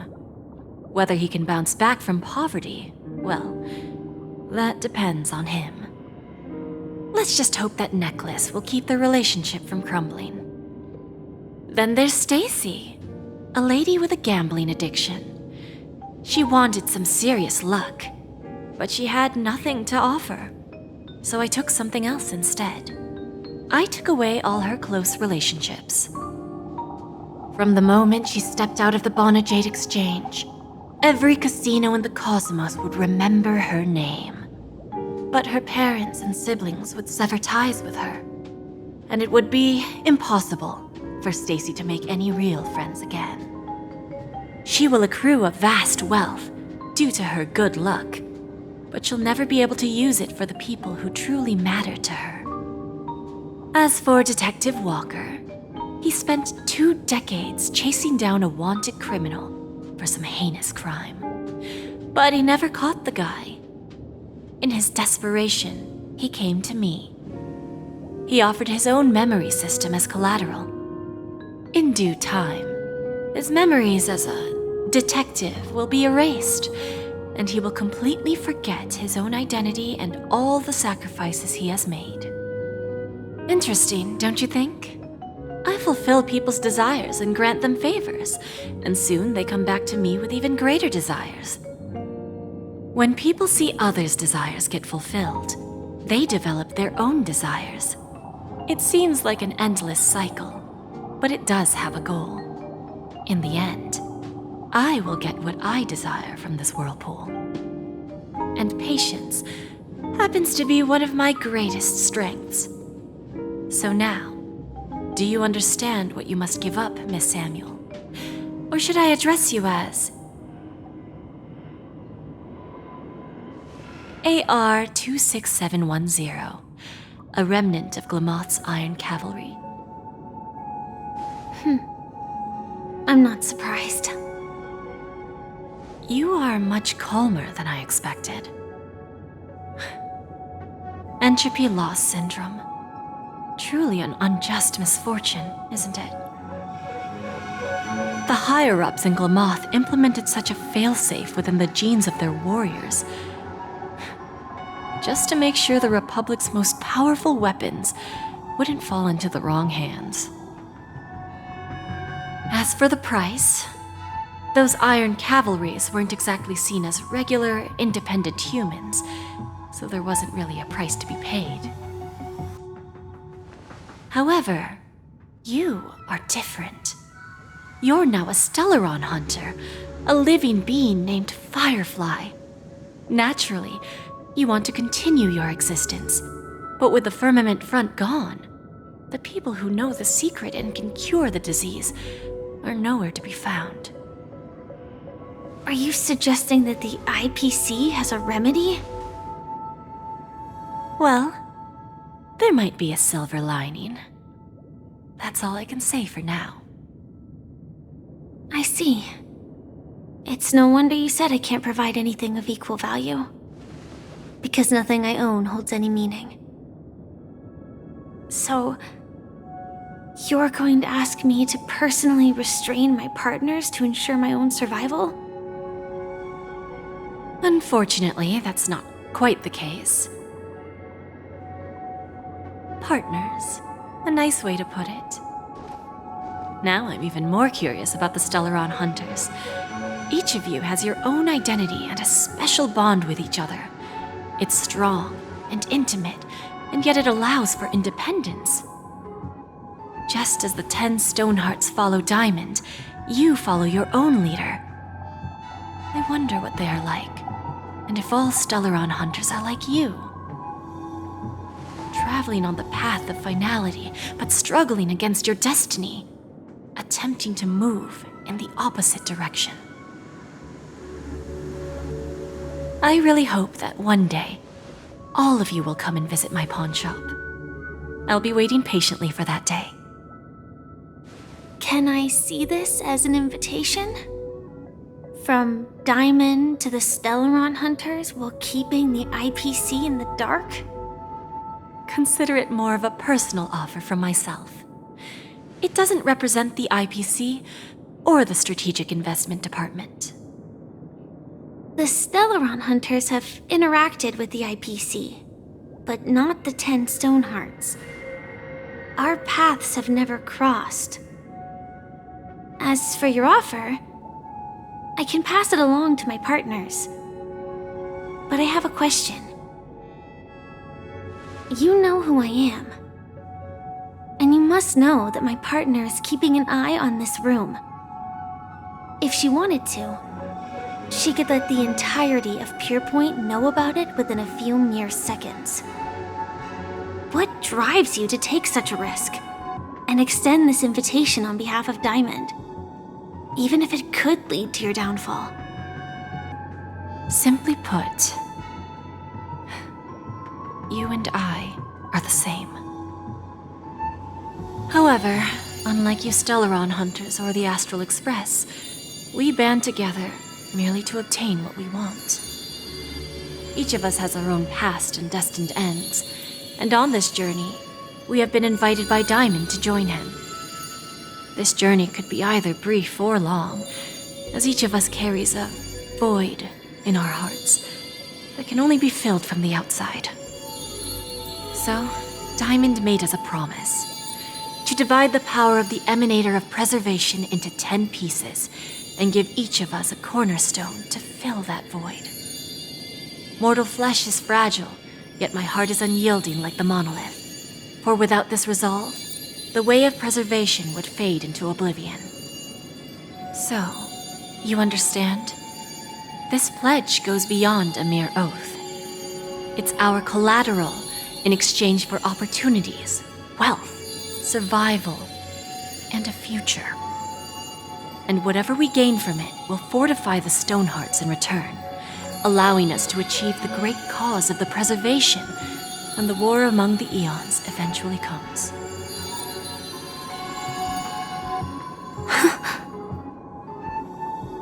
I understand. Take your time, child. You don't need to give me an immediate answer. Like I said, patience is one of my greatest strengths. If fate turns that page, our paths will cross again. It's a shame, though, that this pawn shop can't give me what I desire. My last attempt in Penacony. Well, it ends with hope.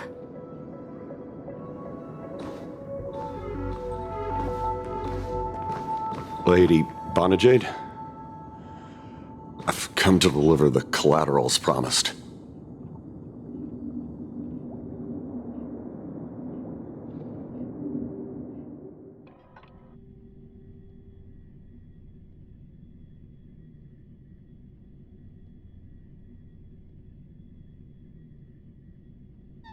Turns out, the meeting to decide the future of Penacony went much smoother than expected, with little debate. Oh, the Charmony Festival's opening ceremony is starting soon. I should head down and take a look. This airship has quite a few treasures. A bountiful harvest.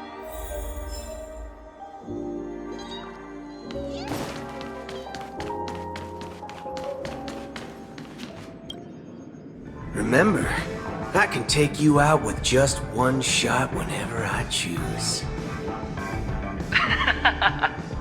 Oh, that'd be my honor. Don't worry, I hate cheating at the table. You better. Ah, look who's here. The great hero of the Astral Express. The most dazzling trailblazer in all of Penacony. Oh, you're here too. Long time no see, friend.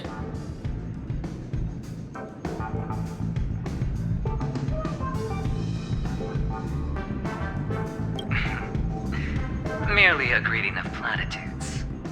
As long as you and I have an understanding. Let's set aside those under-the-table dealings for now, partner.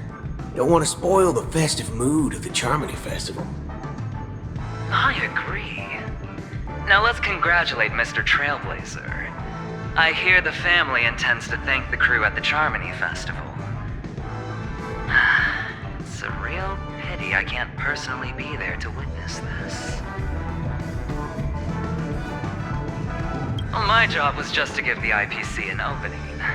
Other things aside, I think I did a pretty good job at achieving this. While you were at Dreamflux Reef, we were actually close by.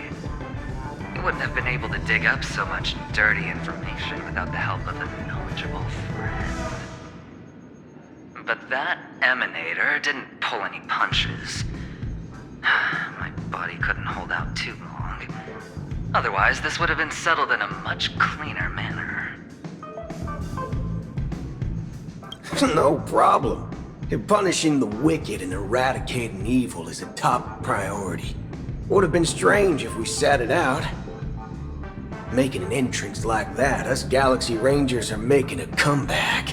Reckon you'll meet quite a few followers of the hunt on your journey. Do me a favor, pass on my regards, will you?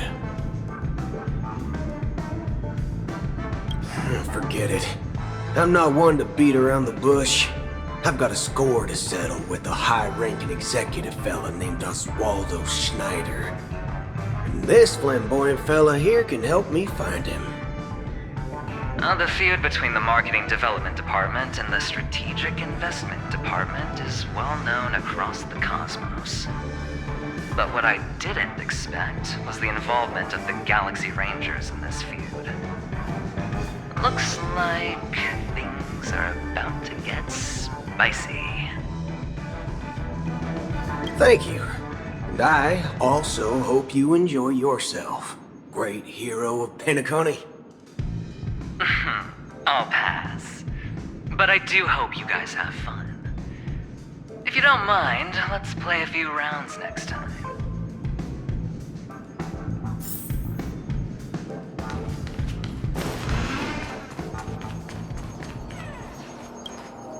Ah, yes. I remember you. Your performance at Herta's space station was adequate, I suppose. No wonder that gambler likes you so much.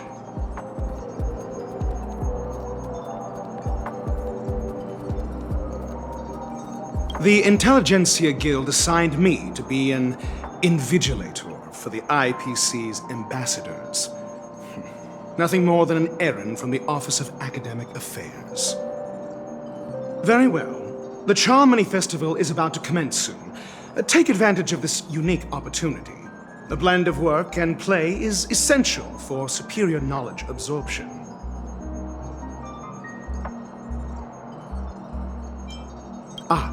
Saying such a thing merely indicates that you have not truly grasped the essence of learning. The principle of balancing work and relaxation is scientifically grounded, with the relevant proof process detailed on page 21 of the 31,467th issue of the academic journal Star Caesar. Acquiring knowledge aims to enhance living. Don't invert priorities. The executives of the IPC and the Guild say that we are strategic partners. Yet, from my perspective, I am invariably the teacher, and he, along with you and every other individual, is the student. From this perspective, Aventurine isn't what you'd call an ideal student. Yet, he's also not utterly obtuse. Alas, the void within him can never be filled by talent and knowledge. Let's hope he doesn't turn into a philosophical zombie. Then you'll excuse me.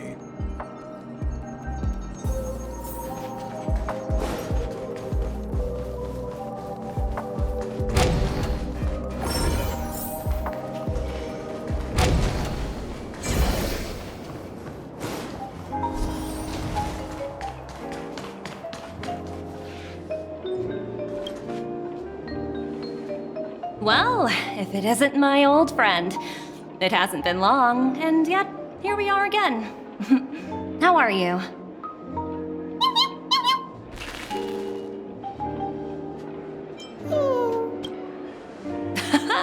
That's what I thought. I heard you guys pulled off a big stunt, cutting down the Oak family in one fell swoop. Such a pity I couldn't be there, or else I would have lent a helping hand. Look how bustling this ship is. Not bad. Someday when I'm less tied up, I plan to host a grand party on my eco-ship, and you'll all be on the guest list. Transform? What are you saying? Oh, I understand now. You're referring to Aventurine's cornerstone, right? Sorry. Compared to him, my ability is not as visual. Guess there is no harm telling you. The abilities of the 10 stone hearts as cornerstones are all different. Some can even read your thoughts, grasp your desires. So, be careful. Now that I think about it, it was good that Branya got there when she did in Bellabog. If she came any later, we probably wouldn't have ended up as friends.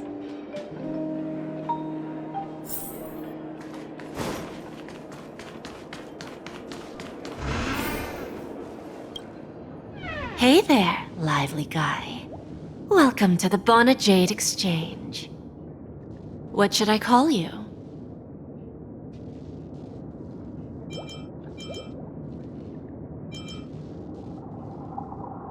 What a unique name. So, mister, what do you wish for? And what are you willing to sacrifice for it?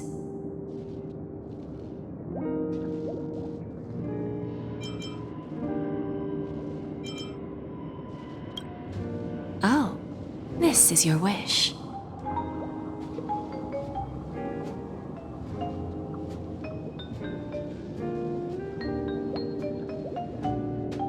Sounds simple enough. Very pragmatic.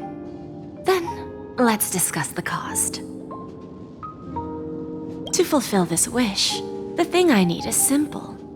The tail of an animal. Well, it's a two-legged animal with black fur, a round head, and long ears. It's omnivorous and is prone to mood swings. Most importantly, it has mastered the human language and can communicate.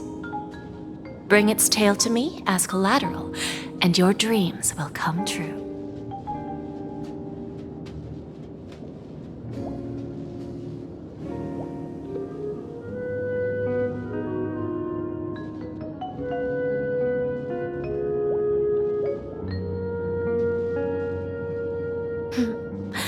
Mayfi-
The festival hasn't started.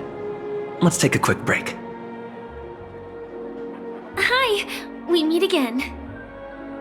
Who's that? It's really you! I knew I didn't get the wrong person. Yes, it's just I didn't get the chance to say hello. There's still some time before the Charmony Festival starts. Do you want to chat?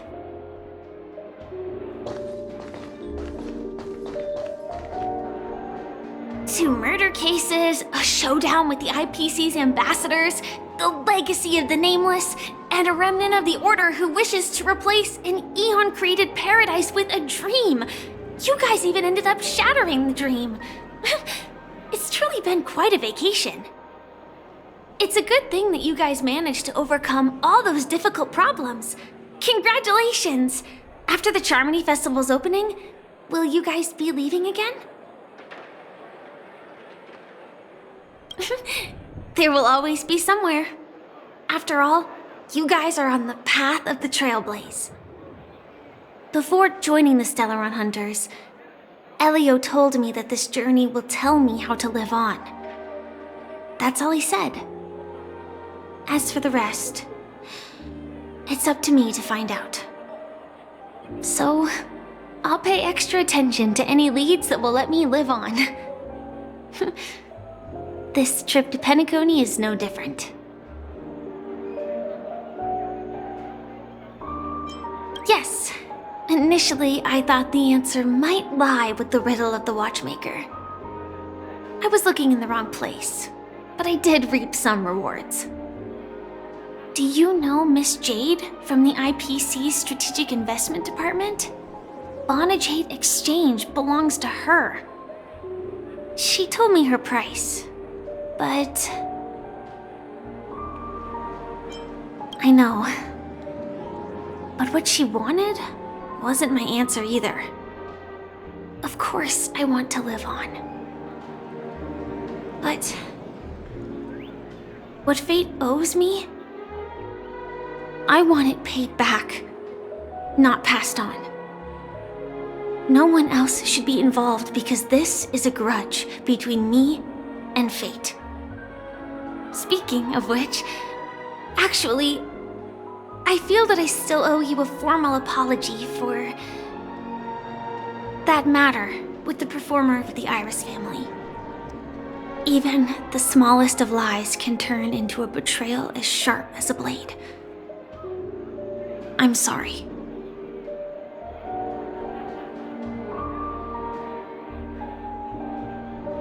Really?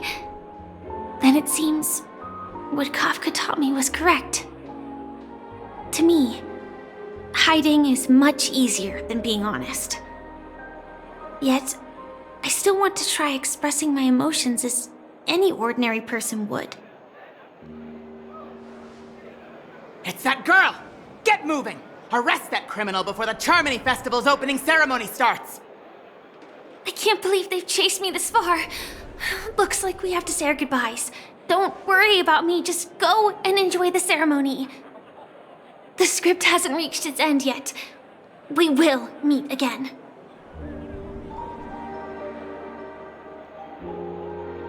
I hope she's okay. But if it's only those two hounds again, she'll probably be fine. I'll send a message later to check in on her. Let's go attend the Charmony Festival first.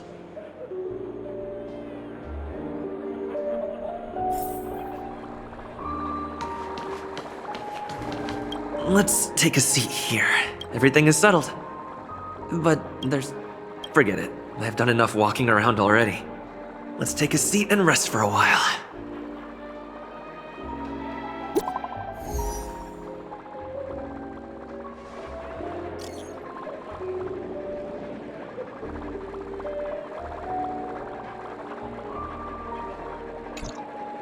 Looks like I don't have to worry about her.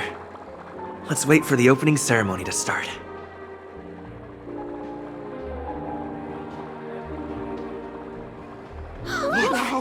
It's Miss Robin! Hey, Miss Robin! Hey, Miss Robin! Over here, Miss Robin! Miss Robin! Miss Robin! Miss Glory to the family! Glory to the family! I'm your biggest fan, Miss Robin!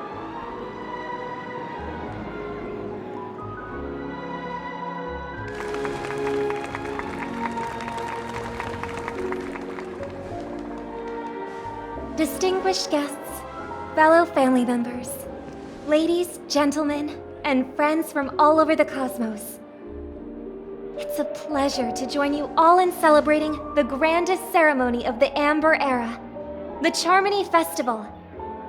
Firstly, on behalf of the Penacony family's 5 major lineages, and on behalf of myself, I'd like to extend a warm welcome to all our guests.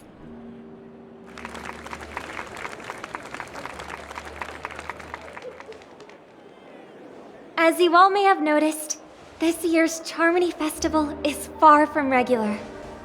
Thanks to the efforts of everyone, this celebration is unprecedented in scale, with factions from across the cosmos in attendance. Not only that, the customary opening ceremony held at the Penacony Grand Theater has now moved to the Radiant Feldspar, the very airship you all stand upon. We invite you to express your warmest applause and deepest appreciation for OT Alfalfa, head of the Alfalfa family, for his selfless devotion to the Harmony's cause.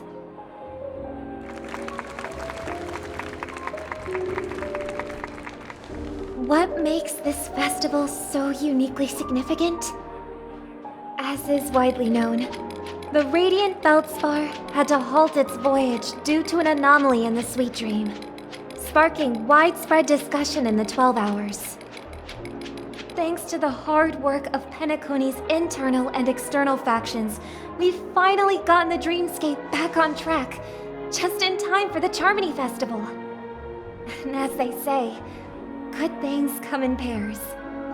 The Charmony Festival not only celebrates this achievement, but also marks the relaunch of the Radiant Feldspar. And finally, the last reason. Does everyone remember the Watchmaker? In truth, the family has poured their efforts into this festival just to commemorate this legendary luminary. The father of Penacony, Mikhail Char Legwork, one of the legendary Nameless who laid the foundations of Penacony. In the most bewildering times of the planet of festivities, it was he who descended from the sky with his companions, who taught us through trailblazing where freedom lies. It was also they who led the vanguard in the pioneering of the dreamscape, in exchange for what is now known as the Paradise of Harmony. It can be said that Penacony's splendid success today is deeply rooted in the trailblazing ethos the Watchmaker planted within us. Only by honoring this trailblazing spirit can we fulfill our mission and spread harmony to a broader audience. Aw, that's so nice of her. She's talking about us.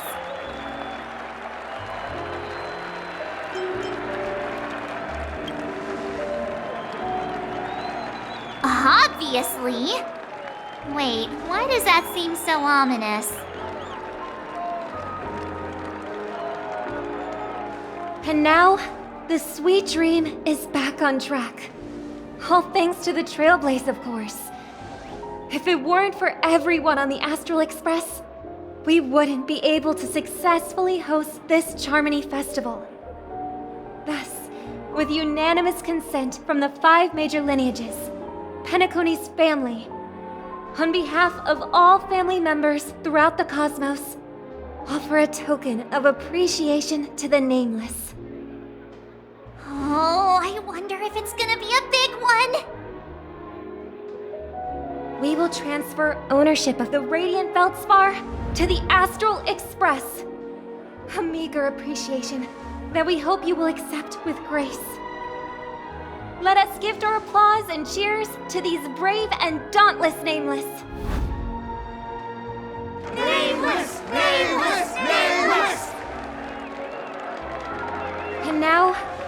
I propose a toast to harmony, to the trailblaze, to the future of Penacony and the universe, and to the generous Alfalfa family head, Mr. O.T. Alfalfa. Cheers! Cheers!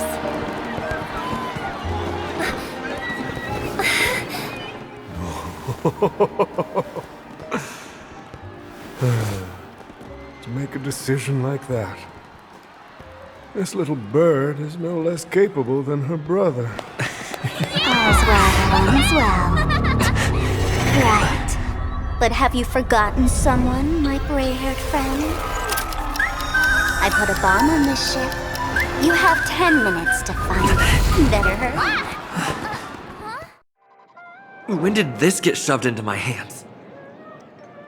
There are still so many bombs. Now's not the time for plot twists. I can't handle this alone. Time to create a group and inform everyone.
All set.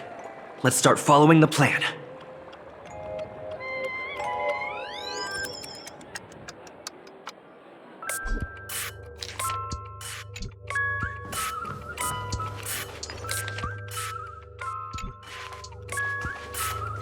Will of Preservation!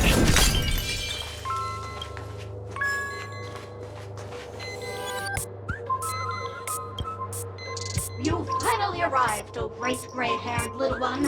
I'm the constable around these parts, and right now, I'm posing as a bomb.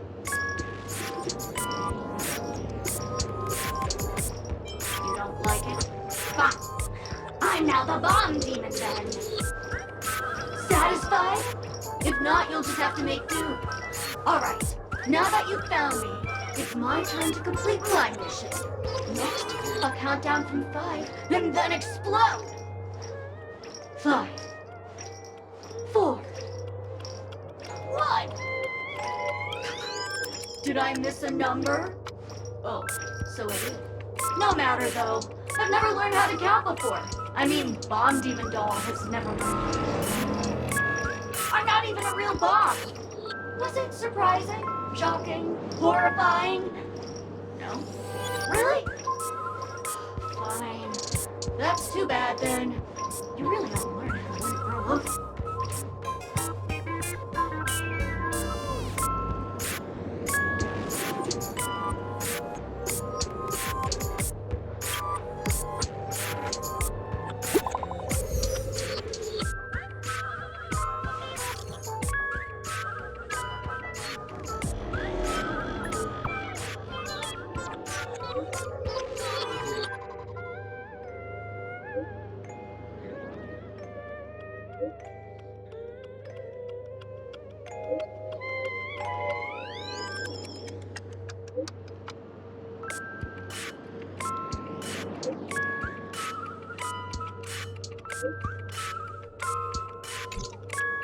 At least I made some progress. Gotta keep working at it.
We meet again.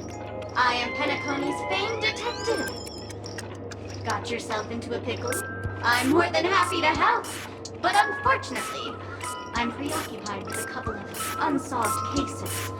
So, you'll have to wait your turn.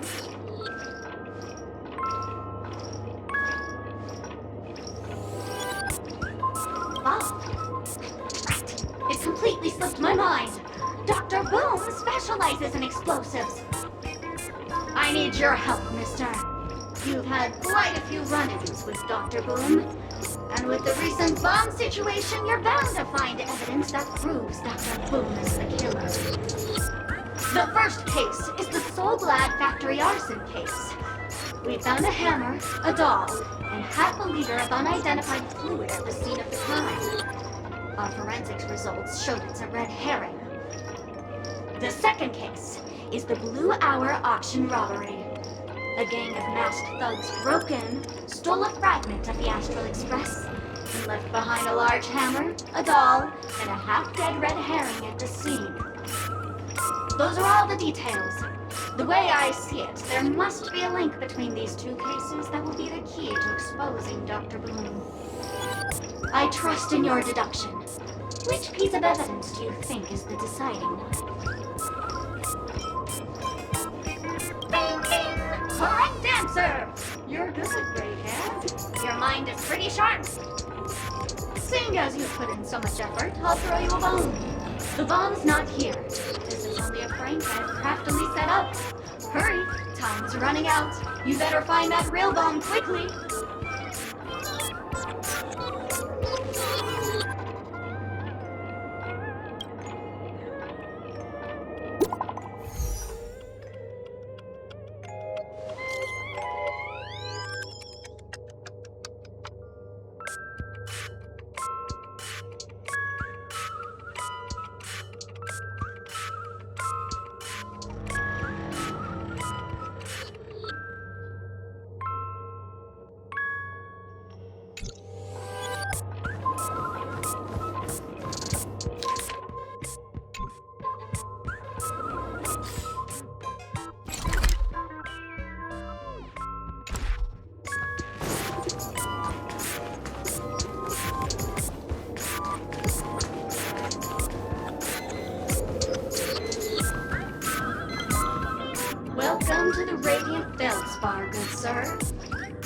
dangerous bomb, and an outlaw who despises law and order. May you have a splendid day.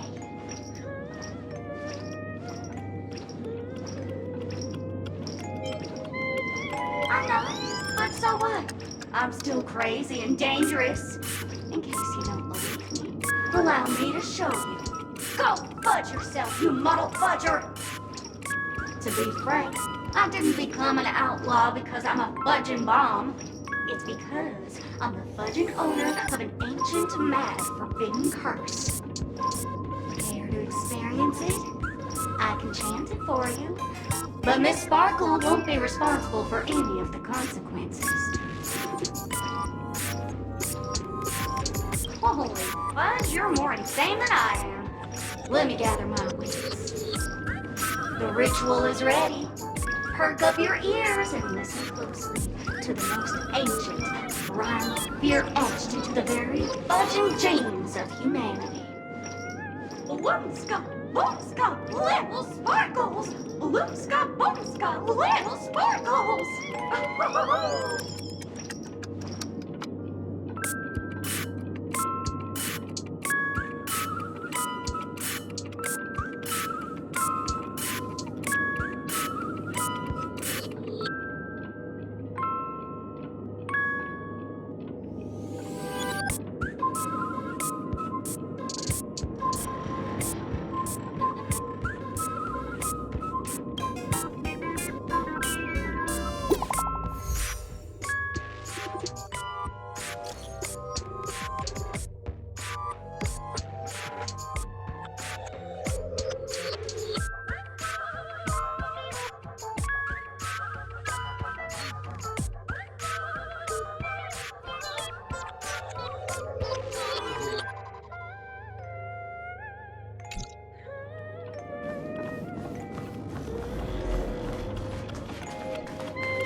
More dolls that ask for that imagine.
Not much time left. I hope I make it.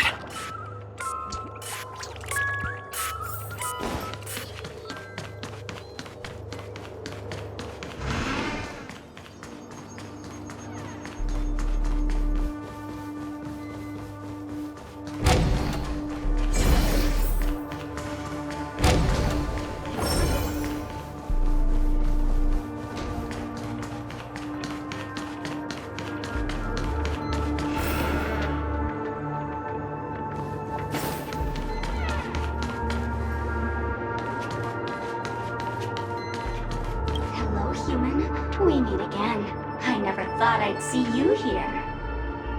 I'm currently on this luxury cruise ship enjoying Penacony's consumer-friendly sugar-coated cannonballs. What about you?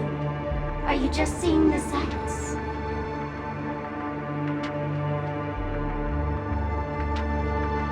Bomb? Gosh, I'm not a bomb.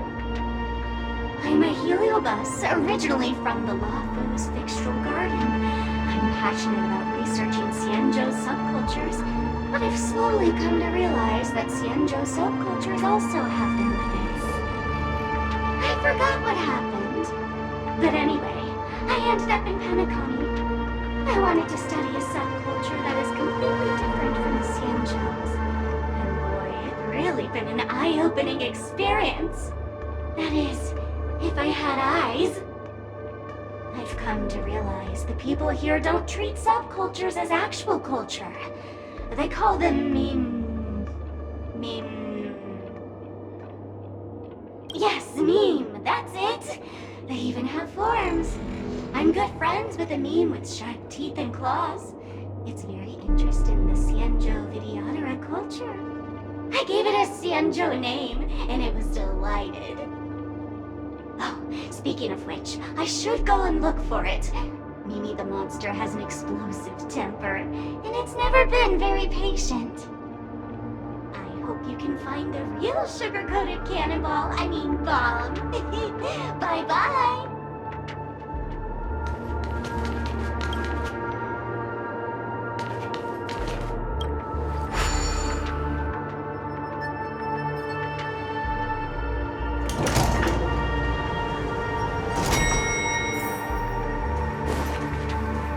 Is that Firefly?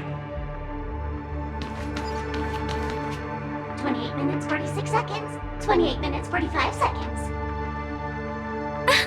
You're here!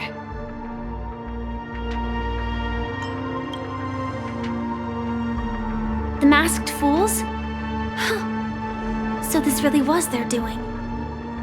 Since you're here, I'll just keep it short. Just over half an hour ago, I received a message from an unknown sender and rushed here as soon as I could. 27 minutes, 52 seconds. 27 minutes, 51 seconds. The Sweet Dream has lost the protection of the Order. If it were to blow up here, the consequences would be unfathomable. I've scrutinized it for a long time, but the bomb's design is incredibly unique, as if it's been locked by some mysterious path force. Apart from its creator, I fear no one knows how to deactivate it.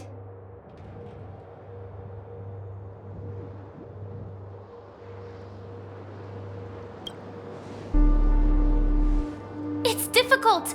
Time is running out, and she's a master of disguise. And even if we catch her, she won't come quietly.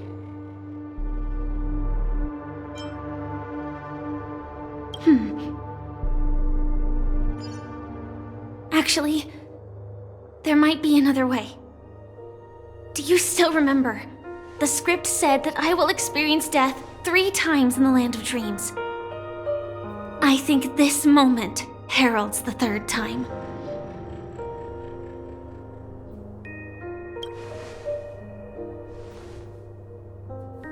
You may already know that I have no way of evoking dreams. I employ a Stellaron Hunter's special method in order to enter dreams instead. This allows me to perform feats that typical dream chasers can't. As long as I can bear the pain of the Memoria pressure, I'll be able to dive into the primal memory zone beyond the dream and extend a lifeline to the radiant Feldspar. I will take this bomb into the depths of the dreamscape, as deep as possible where there are no living souls around. That way, at least no one will get hurt.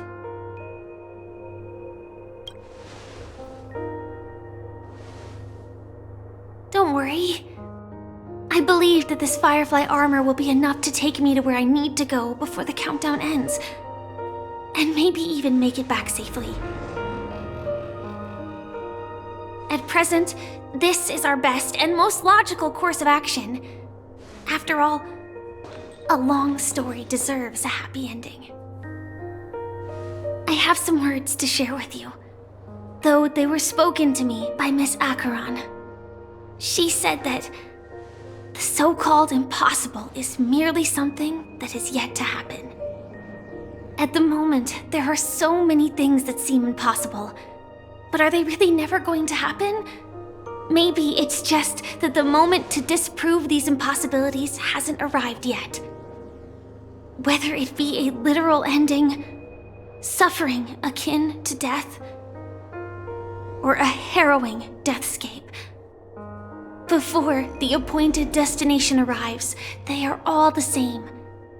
Yet I can still make myriad choices. I also firmly believe that when that moment arrives for us to make a choice, the answer to our end will already be within our hearts. It is not destiny that shapes us, but we who shape destiny. The Astral Express and the Stellaron Hunters are like light and shadow.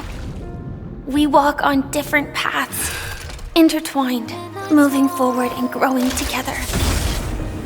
Maybe the end is predestined, but it is not today. Since things are going too well, let's speed up the countdown. Human life is short, just like fireflies to a flame. So if you have an answer in your heart, always remember, don't leave with any regrets. We have this right, don't we?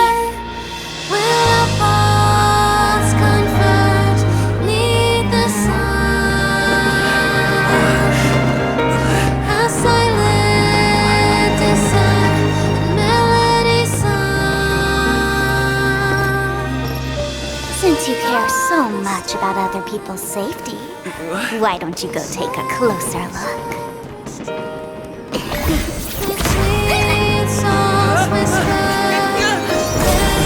You see, everything is possible in this land of dreams. We each came here with our own goals and realized them in unimaginable ways. Regardless if the result was a sweet illusion or a bitter reality. It was an answer we longed for, day and night. So, why do people choose to slumber? I think it's as you said. Because in the end, we will wake up from our dreams.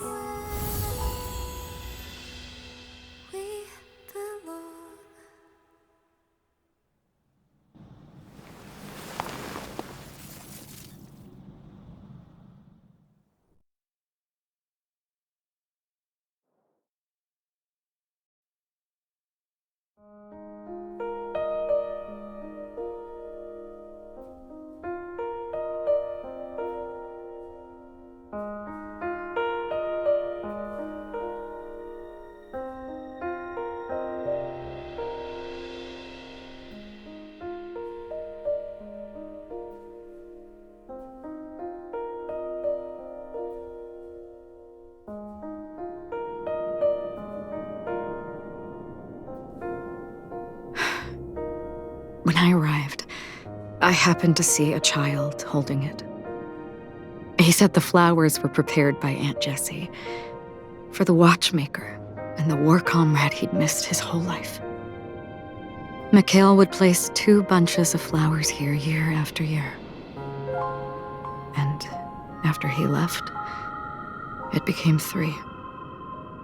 Your wishes will always be remembered by someone.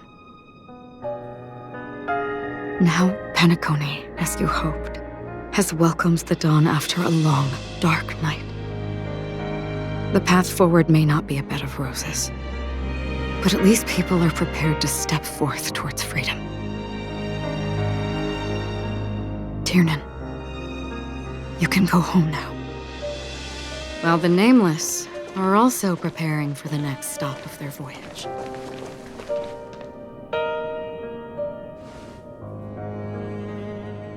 But before leaving, we still have one last thing to do.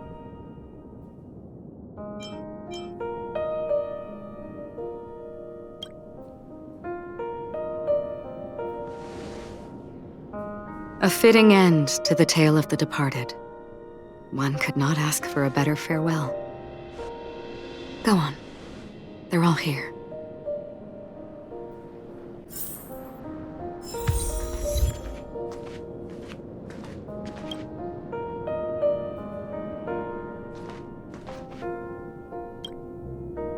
Honestly, when I heard the conductor's request, I was pretty surprised.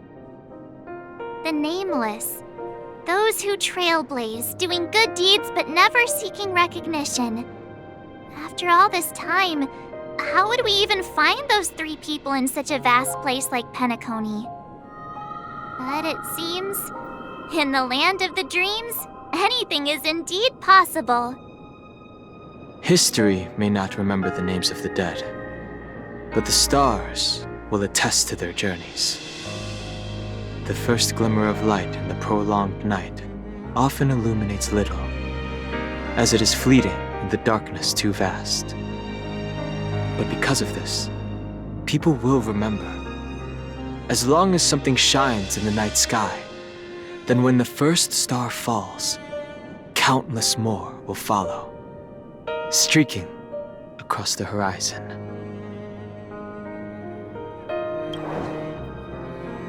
Brooklyn Tiernan, Rosalina J. and Estella, we raise a toast to you, trailblazers of the Silver Rail. A toast to history that no longer remains silent. The passionate and courageous pursuit and a voyage that traverses the stars.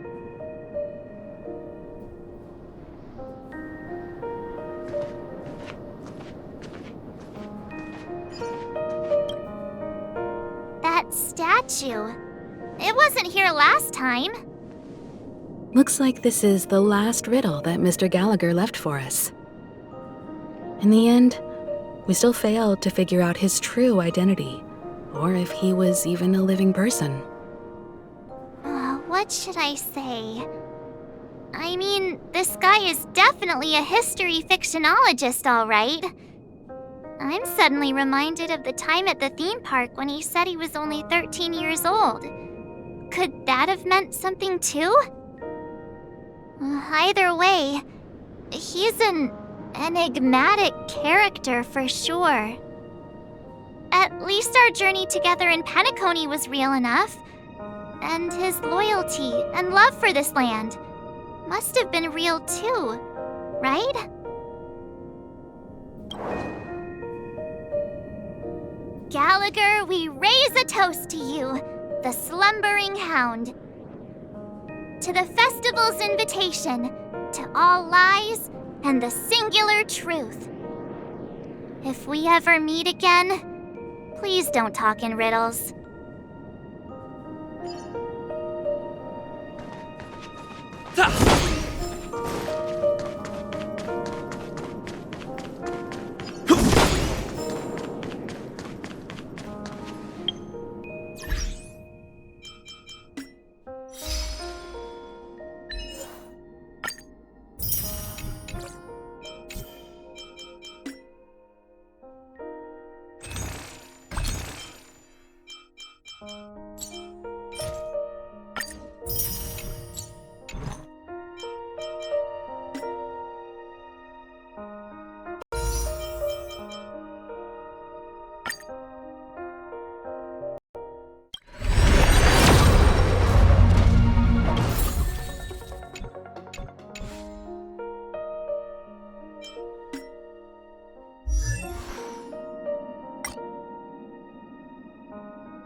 Life's just like a game of tiles. You never know what's gonna come up next.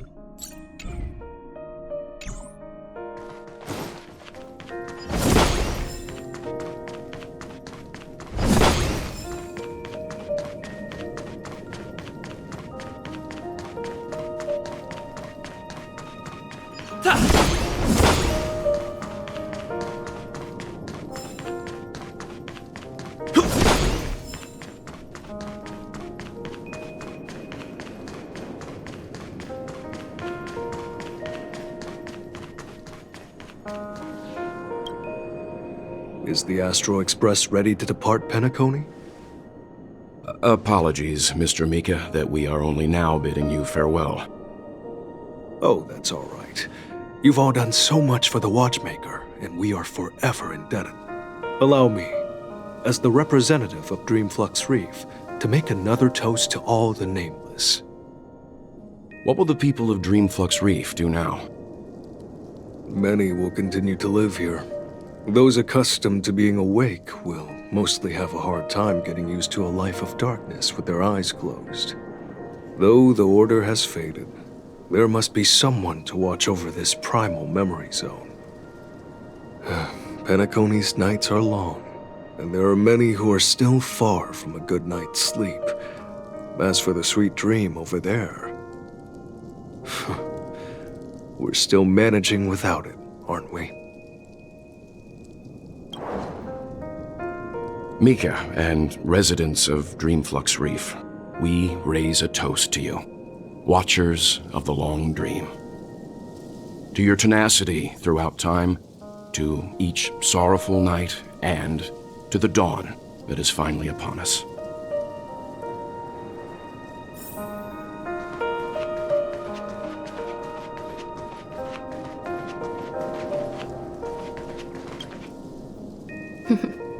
In the end, we still came full circle. This trailblazing expedition started from the moment you and a bellboy ran into each other. After going on a journey of many twists and turns, they still ended up where they started. Just like a clock's hands that turn round and round, the start and end of each day will always land on 12 o'clock, the advent of time moving forward. There shouldn't be much left to say. This entire adventure started because of you, and should naturally end with you. And then, a new page will be turned. Mikhail Char Legwork, we raise a toast to you, watchmaker of the land of the dreams, nameless of the Astral Express. To Penacony's past, present, future, and the child's unwavering dream unto death.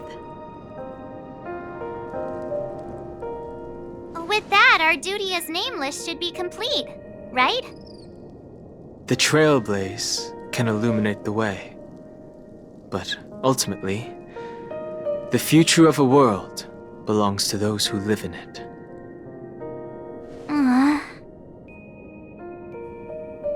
I still feel that Mr. Mikhail must have really wanted to witness this day himself.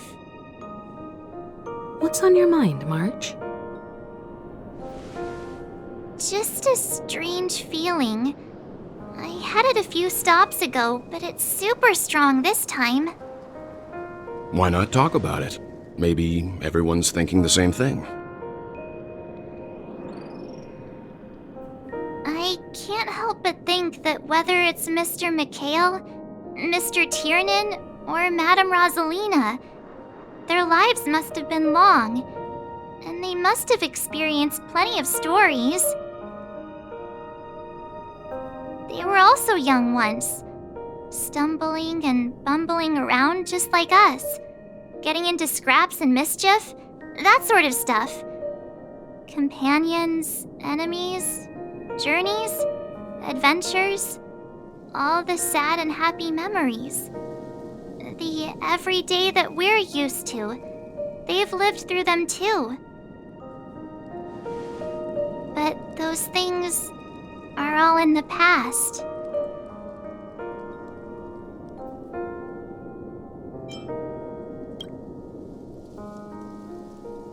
Yeah, maybe that's the precise thing I can't let go of. It'll be easier to understand if I use an analogy. Like when you're reading a book. If one of its characters keeps running into obstacles and experiences an ending full of regrets, we're bound to feel a bit mixed about it, right?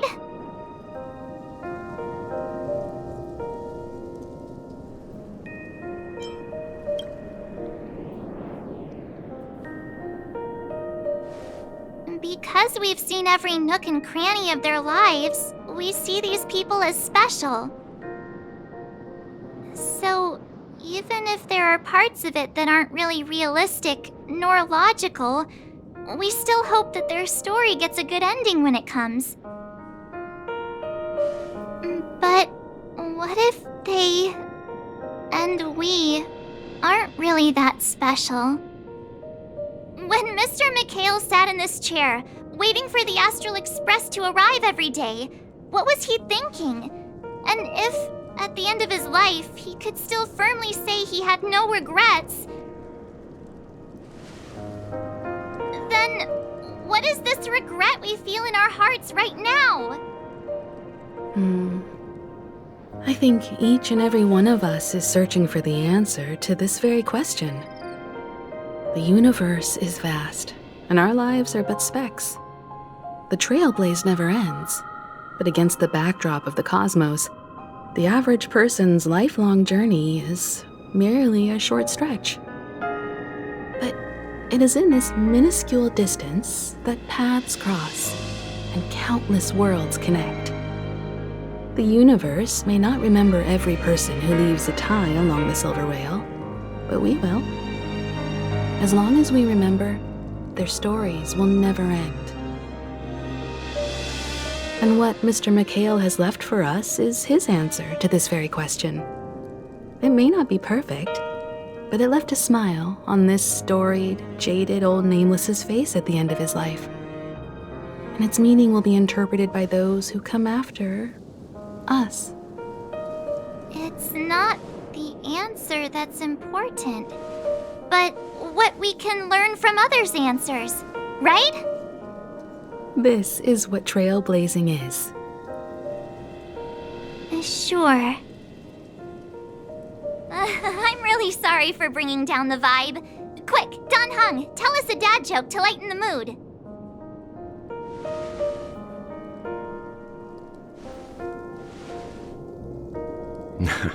It's never a bad thing to reflect. One day, we'll all have to face our own farewells. But before that, we still have a long way ahead of us together. So the most important thing right now is to tell the conductor what we saw in Penacony. Then prepare ourselves for our next trailblazing destination. I should get back to the Express. Or maybe I could say my final goodbye to Acheron.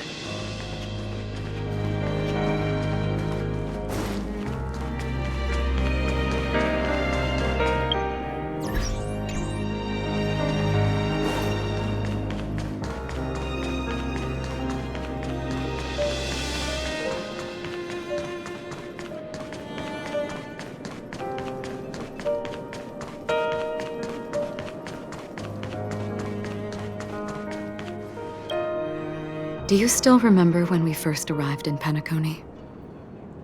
Who would have thought our paths would cross in such a way? Come to think of it, I didn't even get a chance to formally introduce myself. Simply put, I'm a self-annihilator who was cursed by the Nihility. My hometown was destroyed a long time ago, and the whole world was erased beneath their shadow. In order to fight against the cruel end of self-destruction, I went on a journey in search of a way to sever the chains of the Nihility. After a long and grueling search, I am convinced that my destination lies within the depths of the dark web, where reality and the Nihility are separate. In there lurks a secret called Device 9. One day, I'll reach it. The ocean of stars is vast, and given our destinations, I'm afraid our paths may not cross again. But the trailblazing expedition ahead is always full of unknowns, and my blade is sharp enough to sever fate. As long as we maintain our original resolve, I believe there will come a day where we will meet again. In that case, I must apologize for my rudeness. Do you remember when we first met? I once said you reminded me of an acquaintance. Because of the Self-Annihilator's curse, my memories are stripped away, blurring my past. And after our journey together, what I originally thought were familiar feelings were merely illusions. I believe this was truly our first meeting.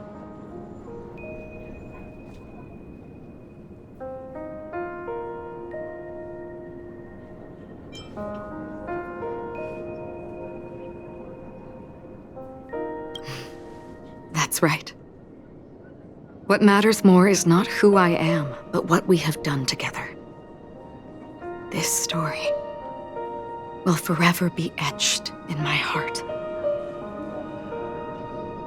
We both still have our own paths to walk. So let's forge ahead. Hopefully, if we meet again, it'll be beneath clear skies.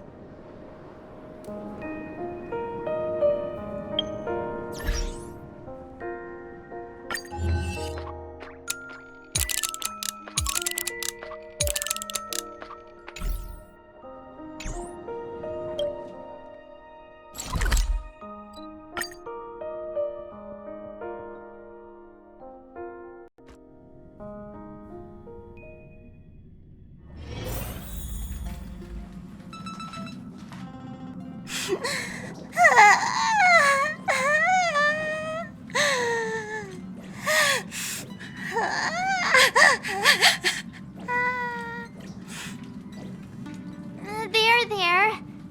Chin up, Pom-Pom. Don't be sad. Don't cry. Wow. Your method of consolation is truly unsophisticated. Still better than just standing there like a scarecrow. Oh, hey, you're finally back. We told Pom-Pom all about our adventure, and they suddenly started crying. I've never seen Pom-Pom so sad before.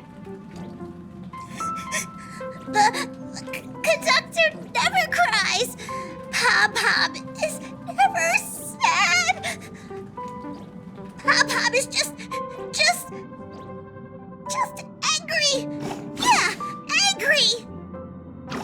No matter where the express stops, you lot always manage to cause chaos. My well-thought-out timetable completely ignored. If you carry on like this, the express is gonna run out of fuel. That's right. Pom-Pom is just angry.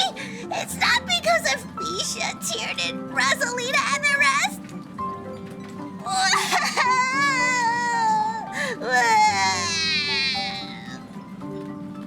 It's okay. Oh, Pom-Pom, just let it all out. Everyone, could you all take a break in the next car?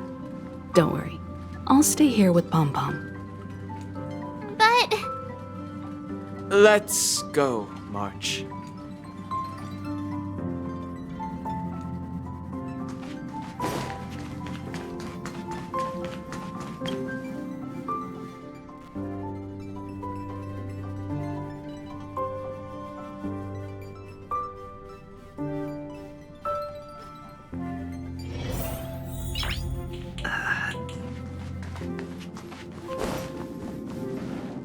I never expected Pom-Pom would be so distraught. Those three nameless must have meant a lot to Pom-Pom. No one knows exactly when Pom-Pom boarded the express, but one can surmise that their journey has been filled with many hellos and goodbyes. Probably more than we can imagine. The fact that they're crying so hard is probably a good sign. It proves that Pom-Pom's emotions haven't become dulled by the grind of time. They still deeply cherish every nameless who has boarded the express and value every journey shared with them. Leave it to Himiko. When it comes to comforting, there's no one better on the express. Well, they were a little emotional at the time, but I'm afraid that's not out of the question. Since you joined us, the Express has stayed longer than anticipated at every stop along the way. And to ensure that everyone always makes it back on board, Pom-Pom has had no choice but to delay the warp jump schedule. I see. No wonder I can regularly hear Pom-Pom pacing anxiously up and down the corridor. Turns out Pom-Pom's been silently putting in a lot of work for us. Wow. Different from typical vehicles, the Astral Express converts every trailblaze into the energy it needs to run. Ideally, as long as trailblazing expeditions continue without interruption, the Express will receive a constant flow of energy, much like a perpetual motion machine. But because of our previous encounters, fuel is being used up much faster than expected. We can probably only pull off 2 more warp jumps at most. Only 2 more? Isn't that super risky? Oh, I don't want to become an ice cube floating around in space again.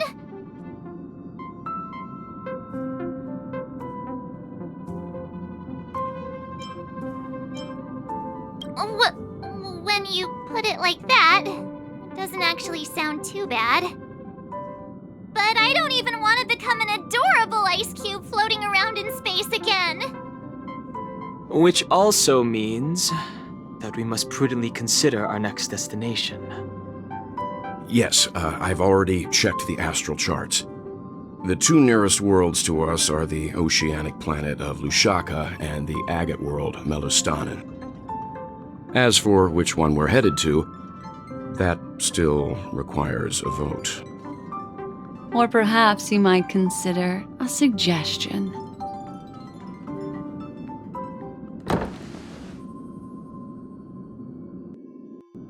Everyone, we meet again. It's you! Why were you just in my room? It's a very cute room, Miss March. Just like you.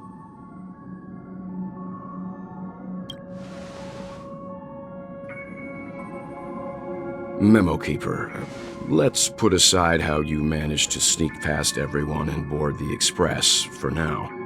You mentioned a suggestion. I accidentally overheard how the Express obtains fuel. I just wanted to chat with everyone to see if we could work together. But now, it appears my suggestion could be the very lifeline that saves everyone. Please speak candidly. Depending on what you say, we could very well ask you to disembark. Ah, the Permanence's descendant. What a charming little dragon, especially with those mired memories of yours. But I digress. If the Astral Express is in urgent need of a special trailblazing expedition to recharge its engine, have you all considered this? Perhaps your destination could be a world that even the renowned Akivili never reached. Should you be able to lay down a new stretch of silver rail, the Express may never have to worry about energy ever again. Trailblazing to a world that even Akivili has never been to? Is that possible? Continue, Memo Keeper. This destination of which you speak, what sort of world is it? A world that many across the universe don't even know exists. A world hidden away from outside observation. Its presence only revealed by the light from the mirror of the Garden of Recollection. A world fettered by 3 paths, its destiny hanging in the balance. The eternal land, Amphorius.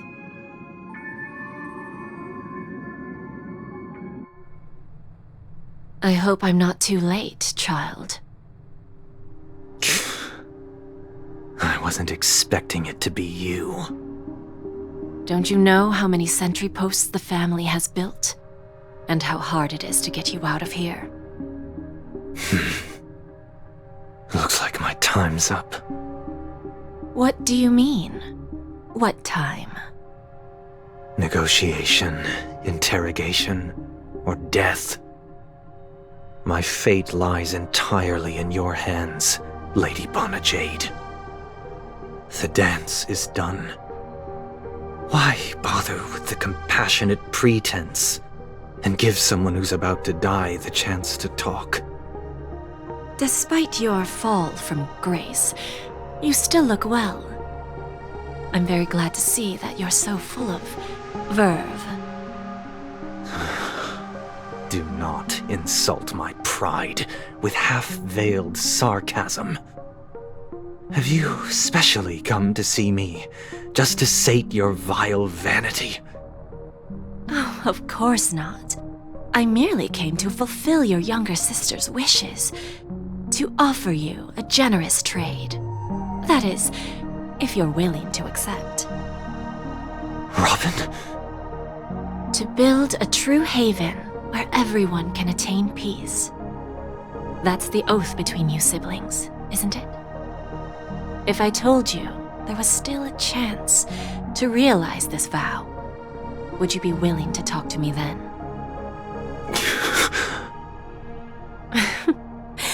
I recognize the gravity of this question, which is why you don't have to answer me right now. Go now. You are free, O Chosen One, who dare to exceed his bounds, sever your wings, descend to the mortal realm, and walk their lands. See what this world is truly like. I will not accept your charity. As I mentioned earlier, it's a trade, and you don't have to give me an answer right now. Rewards are not reaped in a day, and if there's one thing I'm best at, it's waiting. The sweet dream still continues, and the night is still long. You have plenty of time to contemplate your answer. A word of advice for you before we part ways. A word of warning from someone who's been in your shoes before. Life is too short to miss out on golden opportunities.